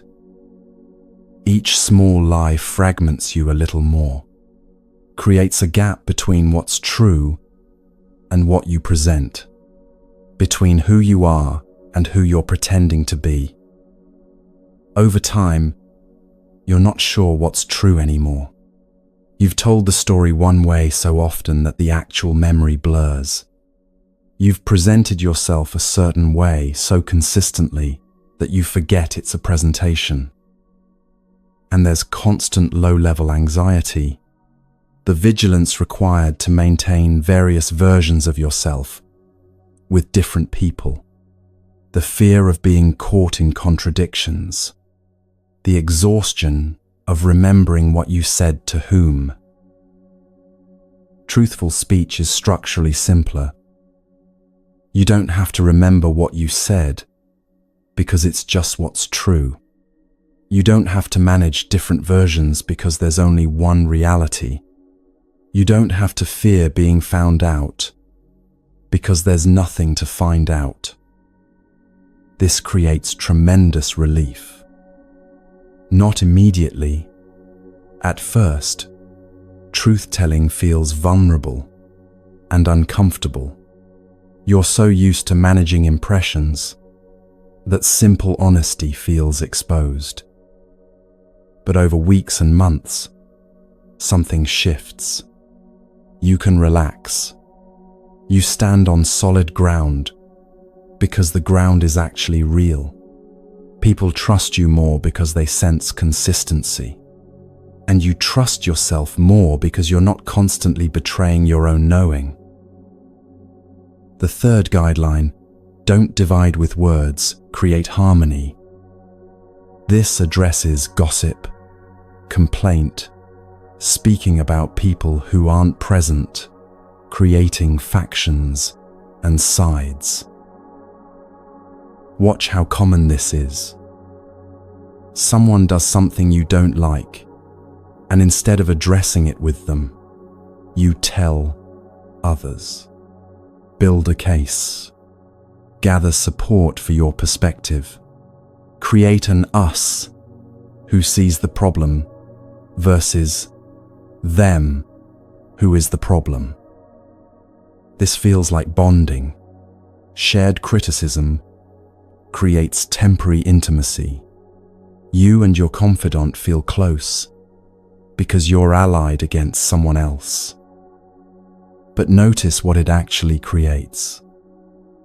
The person you spoke about senses something wrong even if they don't know specifics. Energy shifts. Trust erodes. The relationship becomes careful, guarded. The person you spoke to now questions. If you speak this way about others, do you speak this way about me when I'm not there? The intimacy you felt becomes tinged with suspicion, and you carry the energy of division. Your mind holds grudges, rehearses complaints, maintains positions. This creates internal fragmentation and external conflict. The Buddhist practice is speak about people as if they were present. If you wouldn't say it to their face, don't say it about them. If you have an issue with someone, address it with them, not with others. Use words to bridge, connect, create understanding rather than to divide, separate, create sides. This is especially important in families, workplaces, spiritual communities, anywhere you're in ongoing relationship. Division spreads quickly and damages deeply. Harmony requires conscious cultivation. When you must speak about someone not present, speak in ways that increase connection rather than separation. I'm struggling in my relationship with them. I want to understand them better is different from, let me tell you what's wrong with them. The first seeks insight and repair. The second seeks validation and alliance. Both involve speaking about someone absent, but they create opposite results. The fourth guideline: don't chatter idly. Speak when necessary. This is hardest for many people because it challenges the social function of speech. We use talking to fill silence, create connection, establish presence, process thoughts, avoid being alone with ourselves. The Buddhist teaching isn't that you become silent. It's that you become conscious about when speech actually serves and when it's just energy leaving your body. Watch what happens in idle chatter. You're talking with someone, and within minutes, you're discussing someone not present. Then you're talking about entertainment, a show, a movie, a celebrity, validating it as important. Then you're complaining about something, reinforcing your dissatisfaction. None of this serves. It's not connecting you meaningfully. It's not creating understanding or solving problems. It's just habit, automaticity, using words because words are available. And it drains you. Speech requires energy, breath, vocal cords, mental processing, emotional engagement. When you speak constantly without purpose, that energy hemorrhages. You feel tired after social interactions, but don't know why. You wonder why you can't sustain practices that require focus. It's because you're pouring energy out through unconscious speech. People who've done silent retreats discover this quickly. Just 3 or 4 days of not speaking, and energy accumulates noticeably. Mental clarity increases. Emotional stability improves. Meditation deepens. Sleep becomes more restful. Not because silence is magical, but because you stopped the constant drain of unnecessary speech. The practice isn't to stop talking. It's to notice when you're about to speak and ask, is this necessary? Does it serve? Or am I just filling space, performing, avoiding silence? And here's what shifts when you speak less. When you do speak, people actually listen. Your words carry weight because they're not constant background noise. You speak from genuine need to communicate, not from habit. Your presence becomes more powerful. Silence isn't absence. It's listening, attending, being with what is. People feel met by your attention in ways they don't when you're filling air with words. And internally, you're calmer, less agitated, more settled, because you're not constantly stirring yourself up through speech. Now let's bring all 4 guidelines together and see how they operate in actual life. Most people's default speech patterns violate all 4 guidelines unconsciously. They speak harshly when frustrated, lie in small ways constantly, divide people through gossip and complaint, and chatter to avoid silence. Then they wonder why relationships feel strained, why they're anxious, why they can't sleep, why meditation doesn't work. Your speech is creating your experience more than you realize. Let me show you a typical day of unconscious speech. Morning. You wake up tired, immediately speak harshly to yourself about how you stayed up too late again. You check your phone, see a message that irritates you, compose harsh responses in your mind. You won't send, but that still agitates you. Breakfast. Family member asks something and you respond curtly, more harshly than necessary. Small moment, but it sets a tone. They withdraw slightly. The morning becomes a bit colder. Work. You chat with colleague about another co-worker's mistakes, bonding through shared criticism. Feels like connection in the moment. Creates division in the environment. Email from boss requires response. You exaggerate slightly how much progress you've made. Small lie, barely registers. Lunch. Scrolling phone. You comment on something online without thinking. Words you wouldn't say to someone's face, but online feels consequence-free. You're participating in dividing the world into us versus them. Afternoon. Hours of meetings where half the words spoken aren't necessary. People filling air, performing competence, avoiding silence. You participate because that's what's expected. Leave feeling drained without knowing why. Evening. Partner asks how your day was. You complain about various things, reinforcing dissatisfaction, speaking it into reality, making it more solid. They listen, try to help. You defend your complaints because they've become part of your identity. Night. Lying in bed, your internal voice reviews everything you said that you wish you hadn't, everything you didn't say that you wish you had. Harsh criticism of yourself for being awkward, too quiet, too talkative, not smart enough. You drift into anxious sleep, wondering why you can't settle. This is not unusual.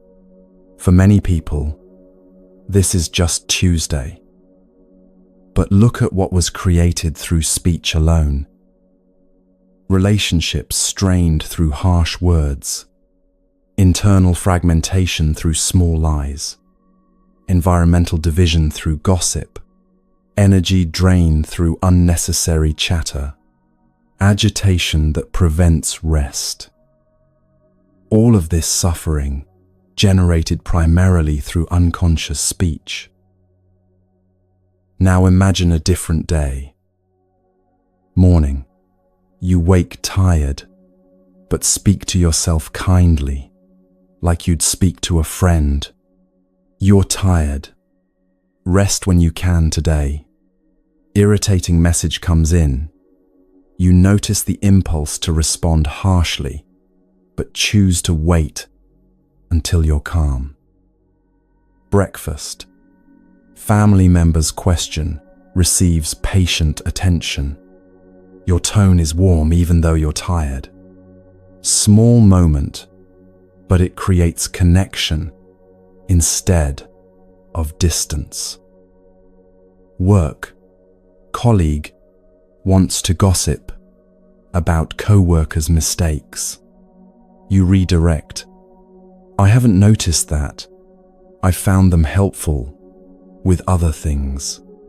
Truth, but focusing on connection rather than division.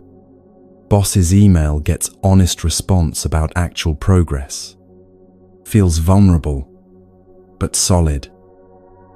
Lunch. You notice impulse to comment online, but recognize it's not necessary. Let it pass. Energy conserved. Afternoon.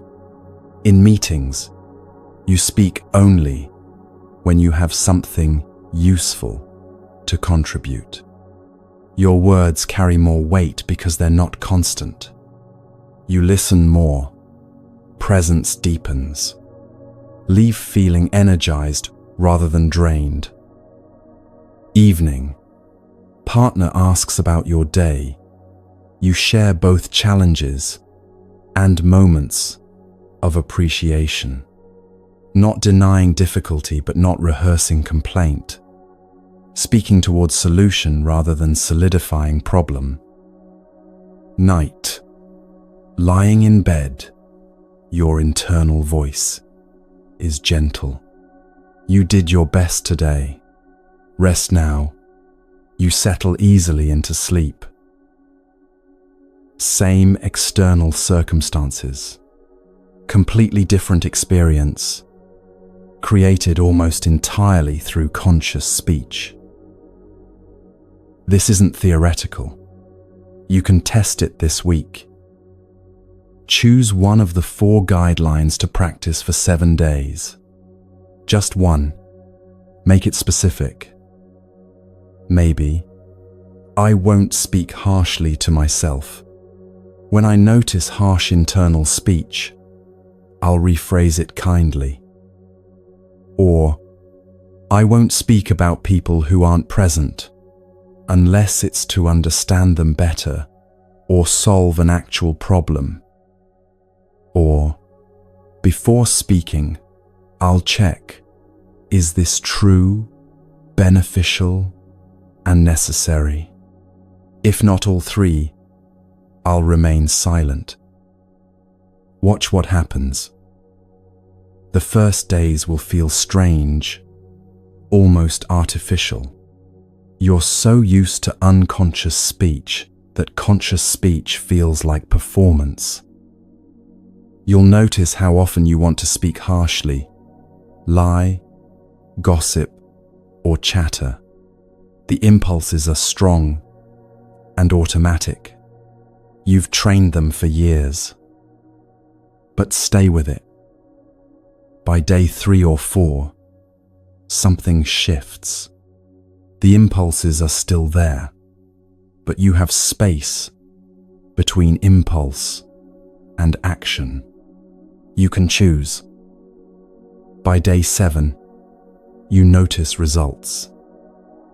If you've been practicing kind self-speech, you sleep better, feel less anxious, have more energy, are kinder to others because you're not at war internally. If you've been practicing not gossiping, relationships feel lighter, less drama, more trust. The environment around you becomes more peaceful. If you've been practicing the 3 tests before speaking, you have more energy, clearer mind, deeper presence, and people listen more carefully when you do speak. These aren't subtle effects. They're tangible, measurable differences in daily experience. And they reveal something crucial. Your words have been creating your world more than your circumstances have. The Buddha taught that speech is one of 3 doors: through which you create your karma, body, speech, mind. Of the three, speech is often most active and most unconscious. You can go days without physically harmful action, but harmful speech? For many people, it's constant.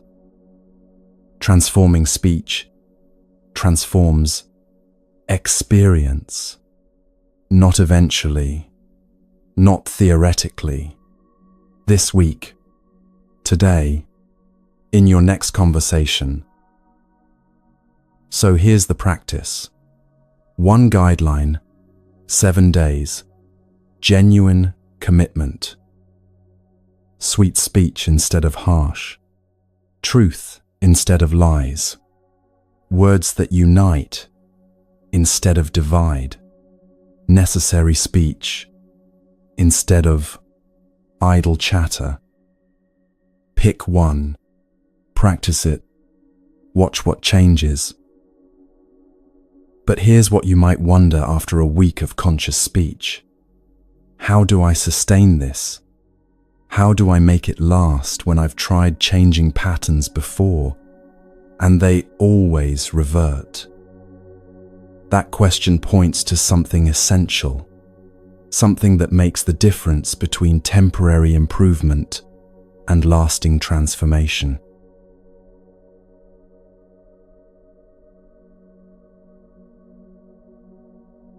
You've tried to change before, started with good intentions, clear commitments, genuine motivation. Maybe it lasted days, maybe weeks. Then gradually or suddenly, you slid back into old patterns. And each time this happens, it gets harder to try again. Because now you have evidence. You can't change. This doesn't work for you. You're not disciplined enough. Something's wrong with you. But the problem isn't you. It's that you're trying to change without understanding the actual mechanics of transformation. Most people approach change like this. They decide what they should be doing, then try to force themselves to do it through willpower alone. When willpower runs out, which it always does, they collapse back into old patterns and interpret this as personal failure. Buddhism offers a completely different approach, one based on understanding stages, respecting your actual capacity, and working with how transformation actually happens, rather than how you wish it would happen. The first thing to understand is that there are stages in development, and trying to skip them guarantees failure. Think about learning any skill, playing an instrument, speaking a language, building physical strength. You don't start by performing concerts, having complex conversations, or lifting maximum weight.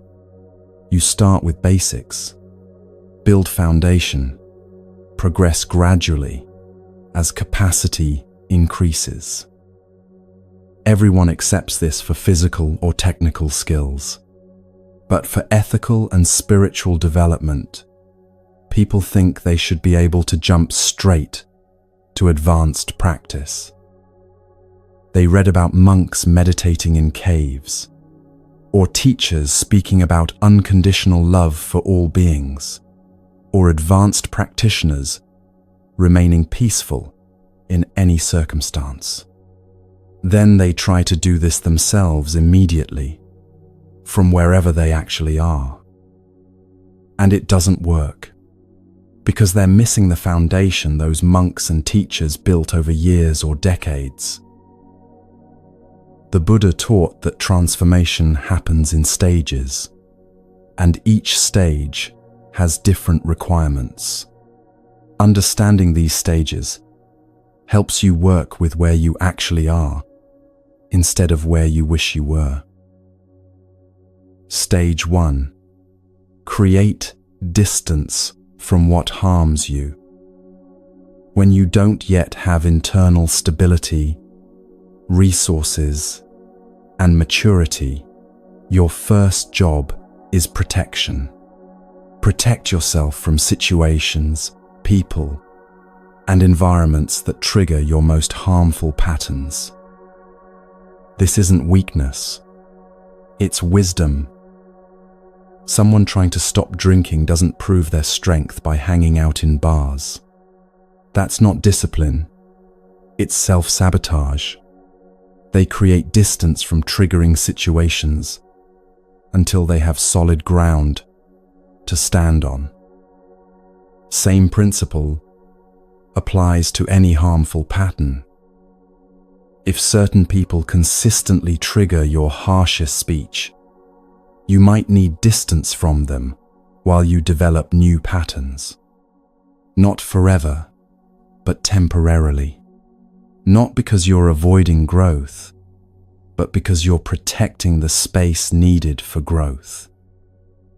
If social media triggers comparison and self-judgment, you might need to delete the apps for a while. Not as punishment, but as protection while you develop a different relationship with yourself.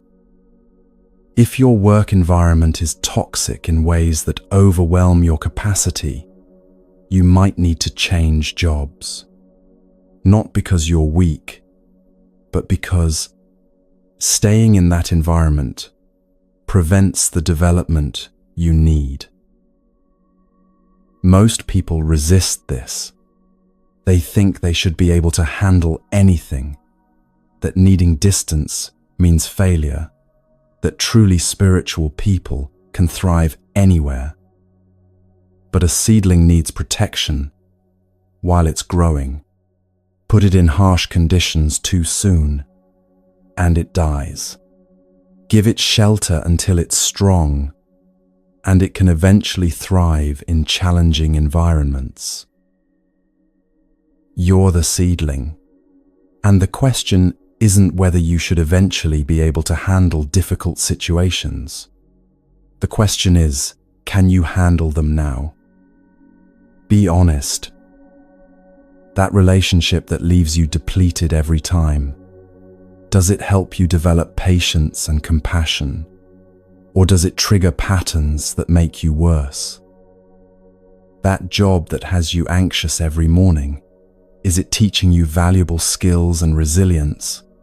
Or is it preventing you from having any energy for your actual development? That friend group where gossip and complaint dominate, is it helping you practice staying centered in difficult dynamics? Or is it pulling you into patterns you're trying to release? Here's how to tell. After interacting with this person or situation, are you better or worse? More patient or more reactive? More generous or more defensive? More clear or more confused? More energized or more depleted? If consistently worse, you need distance. Not because the person or situation is bad, but because you're not yet equipped to engage with it beneficially. The teaching is simple. If a relationship isn't improving you and you're not improving them, if it's mutual harm or at best neutral, create distance until one of you develops enough that the relationship can be mutually beneficial. This might be temporary distance while you build foundation, or it might be permanent if the dynamic can't shift. Only you can assess honestly. But don't stay in harmful situations trying to prove spiritual strength. That's ego, not wisdom. Stage 2. Engage difficulties as practice. Once you have foundation, some stability, resources, capacity, difficult situations become opportunities rather than threats. Now the person who triggers your impatience becomes your patience teacher. The situation that used to overwhelm you becomes your resilience practice. The challenge that would have broken you becomes the thing that strengthens you. But notice, this only works when you have foundation. You can't develop patience in situations that completely overwhelm you. You just develop trauma and defensive patterns. You develop patience in situations that challenge you but don't destroy you, that stretch you without breaking you, that require growth but don't demand more than you can give. So the question becomes, how do you know when you're ready to move from stage 1 to stage 2? Test it carefully. Maybe you've been avoiding that difficult family member for 6 months while working on your patterns.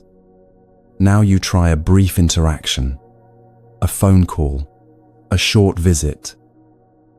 Do you maintain your center? Can you respond rather than react? Do you leave feeling okay or completely destabilized? If you maintain some center, you might be ready for longer engagement. If you were completely destabilized, you need more time building foundation. There's no shame in either result. You're just gathering information about your actual capacity right now.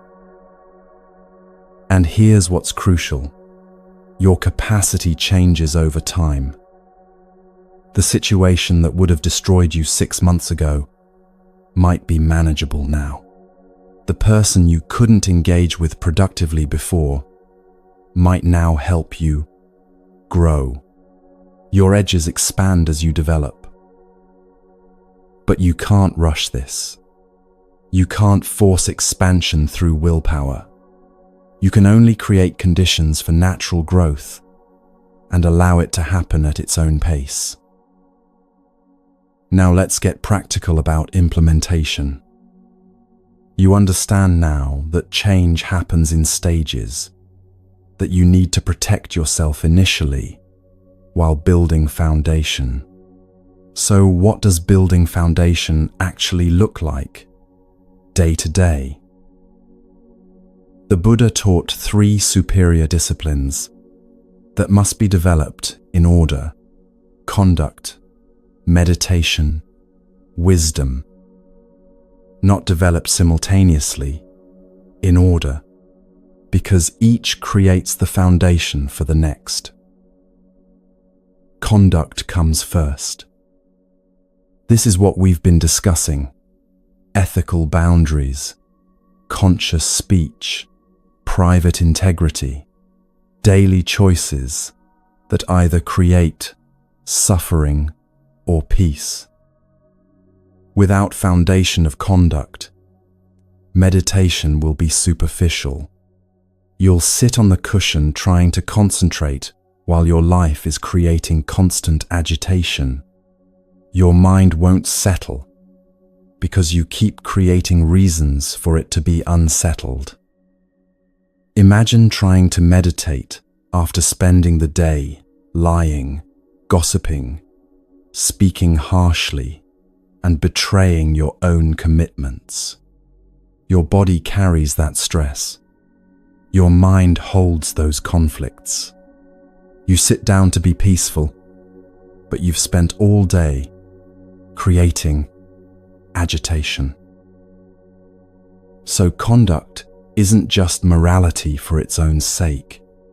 It's creating the conditions that allow deeper work.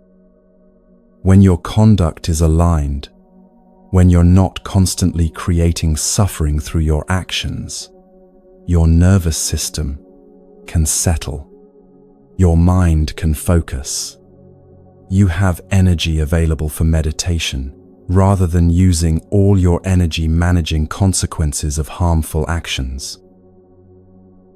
This is why Buddhism emphasizes conduct so strongly, not to make you good, but to make you capable of the deeper work. Once conduct creates stability, meditation becomes possible.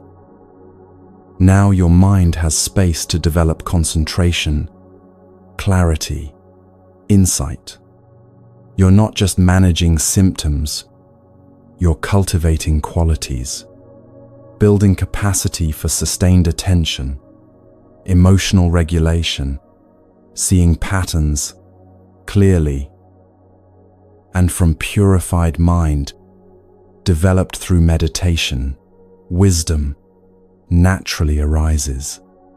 Direct insight into how suffering is created and how it ends.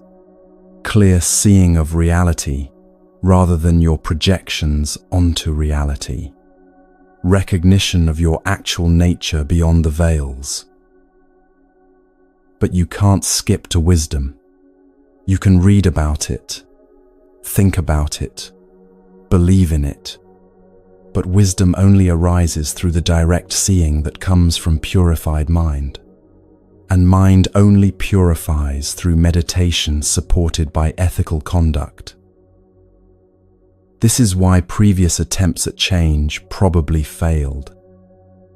You tried to be wise before you'd developed the foundation, or tried to meditate before you'd stabilized your conduct, or tried to do everything at once and got overwhelmed. The path works when you follow the order: conduct, meditation, wisdom. So here's your actual practice starting this week. Focus exclusively on conduct for now. Don't worry about advanced meditation or philosophical wisdom. Just work with your daily actions, speech, and basic mental states. Every evening, take 10 minutes for reflection. This is using the fourth factor we learned, evaluation, to actively shape your karma. Review your day and ask 3 questions. First, what actions today had beneficial intention? Even small ones count. You paused before responding angrily. You told the truth when lying would have been easier. You spoke kindly to yourself after a mistake. You chose silence instead of gossip. You maintained a boundary you'd set. Acknowledge these specifically. Don't just think, I did okay. Actually name what you did. I practiced kind self-speech 3 times today. I maintained my phone boundary. I redirected a conversation away from gossip. And then, this is important, genuinely appreciate having done these things. Feel good about them. Let yourself enjoy the recognition. This isn't ego, it's reinforcement. You're training yourself to value beneficial actions, making them more likely to repeat. Most people skip this step. They notice what they did well and immediately move to what they did wrong, so they never reinforce the beneficial patterns. Spend real time appreciating what you did well, even if it seems small. Especially if it seems small, because small actions repeated create your character. Second question, what actions today were harmful? Again, be specific. I spoke harshly to my partner. I lied about why I was late. I spent 2 hours scrolling when I meant to rest. I gossiped about a colleague. Don't dramatize or beat yourself up. Just see clearly. And then recognize, this created suffering. I see how it hurt me or others. I don't want to repeat it. That recognition, clear, honest, without drama, weakens the pattern. You're using regret as a tool, not as punishment. If your regret is genuine and as strong as the original intention to do the harmful thing, it can neutralize much of the negative karma. This is the power of the fourth factor. But your regret has to be real, not performative guilt, not self-hatred disguised as remorse. Actually seeing clearly, this pattern creates suffering, and I genuinely want to stop creating suffering. Third question, what did I learn? This shifts you from judgment to curiosity, from I'm bad at this, to I'm discovering how this works. Maybe you learned, when I'm hungry, I'm much more likely to speak harshly. So, I need to prioritize eating regularly. Or, that friend always pulls me into gossip. I need strategies for redirecting those conversations or creating distance. Or, I maintained my boundary easily in the morning, but broke it at night. Evenings are harder. I need stronger support there. You're gathering data about your actual patterns, triggers, capacities. This information helps you create better boundaries and stronger practices. This 10-minute reflection practice is more powerful than hours of meditation without it. Because you're consciously directing your karma, reinforcing beneficial patterns through appreciation, weakening harmful patterns through genuine regret, learning from everything rather than just reacting to it. Do this every evening for 2 weeks. Just 2 weeks. See what changes. Now let's address the question of when to create distance and when to engage. You understand the stages. Protect first, engage later. But how do you actually decide in specific situations? Buddhism offers clear criteria for evaluating whether any action or situation serves you. First criterion, does it cause harm? To yourself or others? If yes, that's your primary information. Not, does it feel uncomfortable? Discomfort can be growth, but actual harm, damage to your physical health, mental stability, ethical boundaries, or relationships, damage to others' well-being in ways that aren't necessary for their growth. If something consistently causes harm, that job destroying your health, that relationship triggering your worst patterns, that environment preventing any peace, creating distance is wise, not weak. Second criterion, is it beneficial? Does it add value? Help you develop? Serve others meaningfully? Create conditions for growth? Many things are neutral. They don't harm, but don't help either. They just pass time, use energy, take space.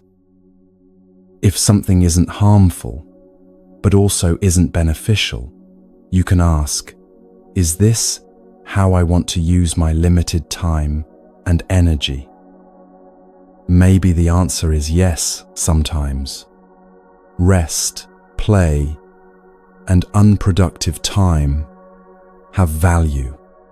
But if most of your life is neutral, neither harmful nor beneficial, just passing time, you might want to examine that.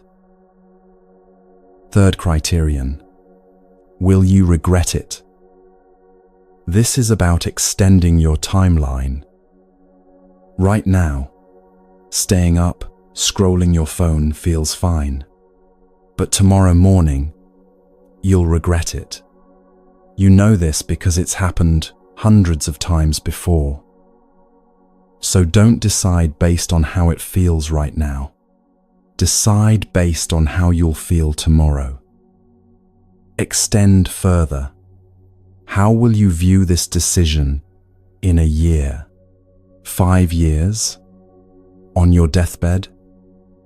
From your deathbed, will you regret that you stayed in the toxic job, that you didn't address the harmful relationship, that you spent thousands of hours scrolling? Or will you regret that you didn't take the risk, didn't stay longer, didn't try harder? Extending the timeline changes priorities radically. What seems urgent now reveals itself as trivial. What seems insignificant now reveals itself as essential.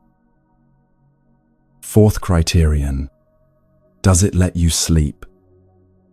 Your body knows things your mind rationalizes away. If you can't sleep well, wake up restless, feel depleted rather than restored, your body is telling you something about how you're living. Pay attention to your sleep quality, not just hours, but how you feel waking up. Do you feel restored, ready, or anxious, heavy, dreading the day? If your conduct, what you eat, consume, say, do, think about, prevents good sleep, that's direct feedback that something needs to change. Use these 4 criteria to evaluate everything. That relationship, that job, that habit, that commitment, that boundary, that plan. Does it cause harm? Is it beneficial? Will I regret it? Does it let me sleep? Answer honestly, and the right action often becomes clear. Now let's address something that might be coming up. What about situations you genuinely can't leave? Real ones. Not I can't, meaning it would be uncomfortable or require sacrifice. But genuinely can't. You're caring for someone who needs you. You're in a contract you can't break. You're in circumstances that truly offer no exit right now. Then the practice shifts. You're in stage 2 whether you're ready or not. So you make that situation your practice ground. Every interaction with that difficult person becomes your patience practice. Every moment of stress becomes your equanimity practice. Every trigger becomes your mindfulness practice. You're not trying to like the situation or pretend it's fine. You're using it as your training ground because that's what's available. This is hard, much harder than creating distance and building foundation in peace.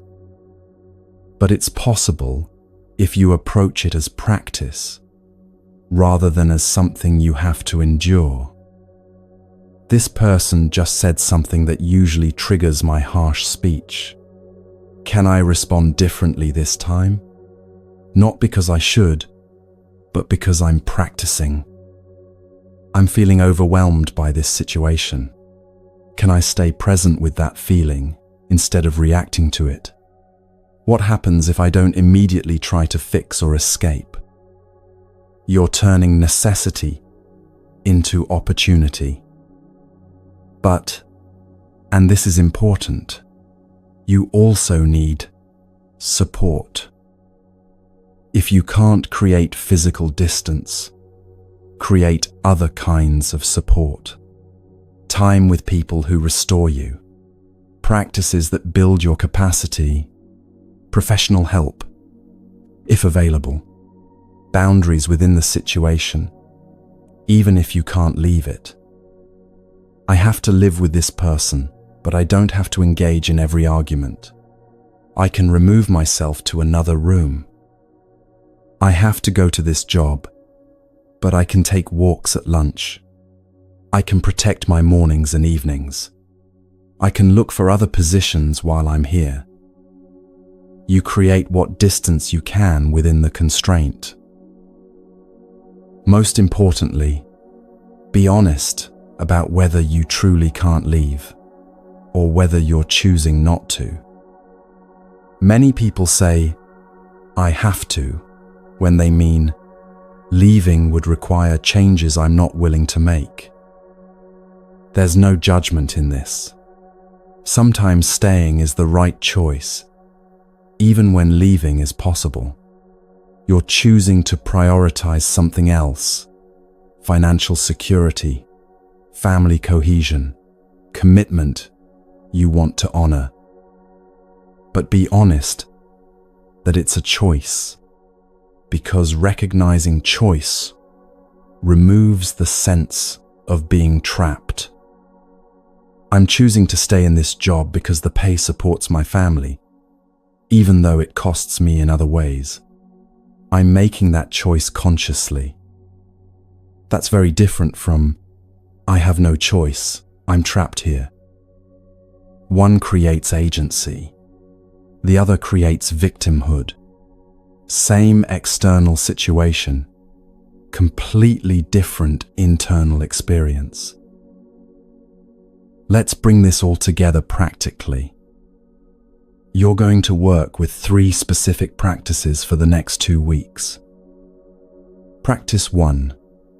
Identify one harmful pattern and create one specific boundary to address it. Make it something you genuinely see creates suffering and genuinely want to stop, not something you think you should stop because it makes you look good. Write it down clearly. I won't check my phone after 9 p.m. I won't speak about people who aren't present unless solving a problem with them. I won't say yes when my first response is no. Then create support for that boundary. What will you do when you want to break it? How will you respond if you do break it? Practice 2. Evening reflection, 10 minutes daily. 3 questions. What beneficial actions? What harmful actions? What did I learn? Appreciate the beneficial to reinforce them. Genuinely regret the harmful to weaken them. Extract learning to improve. This practice alone will create measurable change within 2 weeks. Practice 3. Honest evaluation of one situation causing you suffering. Use the 4 criteria. Does it cause harm? Is it beneficial? Will I regret it later? Does it let me sleep? Answer honestly. Then decide, do I need distance from this? Can I engage with it as practice? What support do I need? And act on what you discover. Not someday, this week. These aren't advanced practices. They're foundation, conduct level work that creates the stability everything else builds on. You might want more exciting practices, advanced meditation techniques, profound philosophical insights, mystical experiences. But those come later, built on this foundation. Without this foundation, they're unstable, temporary, cosmetic. With this foundation, they arise naturally when you're ready. So give yourself these 2 weeks. 1 boundary, practiced. 10 minutes of evening reflection. Honest evaluation of one situation. See what changes. Not what you achieve or how perfect you become, but what shifts in your actual daily experience. How you sleep, how you feel waking up, your energy through the day, the quality of your relationships, your capacity to be present, the frequency of regret, the moments of peace. These aren't theoretical benefits. They're tangible differences you'll notice. Because you're not trying to become someone different. You're removing what's covering who you already are. The peace isn't something to create. It's something to liberate by stopping what's blocking it. And what's blocking it is simpler than you think. Not complex philosophical confusion or deep psychological wounds that need years of therapy. Just patterns, behavioral patterns repeated until they feel like you. That can be interrupted, replaced, released. Starting now, starting with one boundary, one reflection practice, one honest evaluation. That's how transformation actually works. Not through dramatic revelation or supernatural intervention. Through conscious choice, repeated consistently, building foundation that supports deeper change. You have everything you need to begin. You understand the principles now. You have the practices. You know the stages and how to respect them. All that remains is actually doing it. Not perfectly, not dramatically, just consistently. 2 weeks. That's all.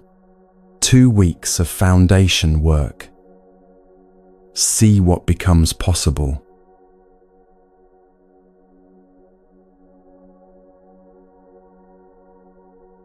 Three hours ago, you arrived here carrying patterns you couldn't break. Now you understand why those patterns existed and how they release. You learned that seeking satisfaction in temporary things creates endless restlessness, not peace. That your private actions shape you more powerfully than public ones. That real freedom comes through conscious boundaries, not unlimited permission. That your words create suffering or peace in every conversation. That transformation happens in stages you can't skip. This isn't theory. It's a path tested by millions of people across 25 centuries. It works because it addresses causes, not symptoms. Your work for the next 2 weeks is simple. Choose one harmful pattern. Create one specific boundary. Practice it daily. Spend 10 minutes each evening in reflection. Appreciate beneficial actions to strengthen them. Genuinely regret harmful ones to weaken them. Learn from both. Evaluate one situation causing you suffering. Decide honestly whether you need distance or can engage it as practice. Act on what you discover. That's all. 2 weeks. 3 simple practices. Watch what changes in how you sleep, how you wake up, your energy through the day, the quality of your relationships, the moments of actual peace. You're not broken. You're not missing something you need to acquire. You have within you the same capacity for peace that every Buddha discovered. Right now, it's covered by patterns that can be released. One boundary at a time. One reflection at a time. One conscious choice at a time. The peace you've been seeking isn't out there. It's here, waiting.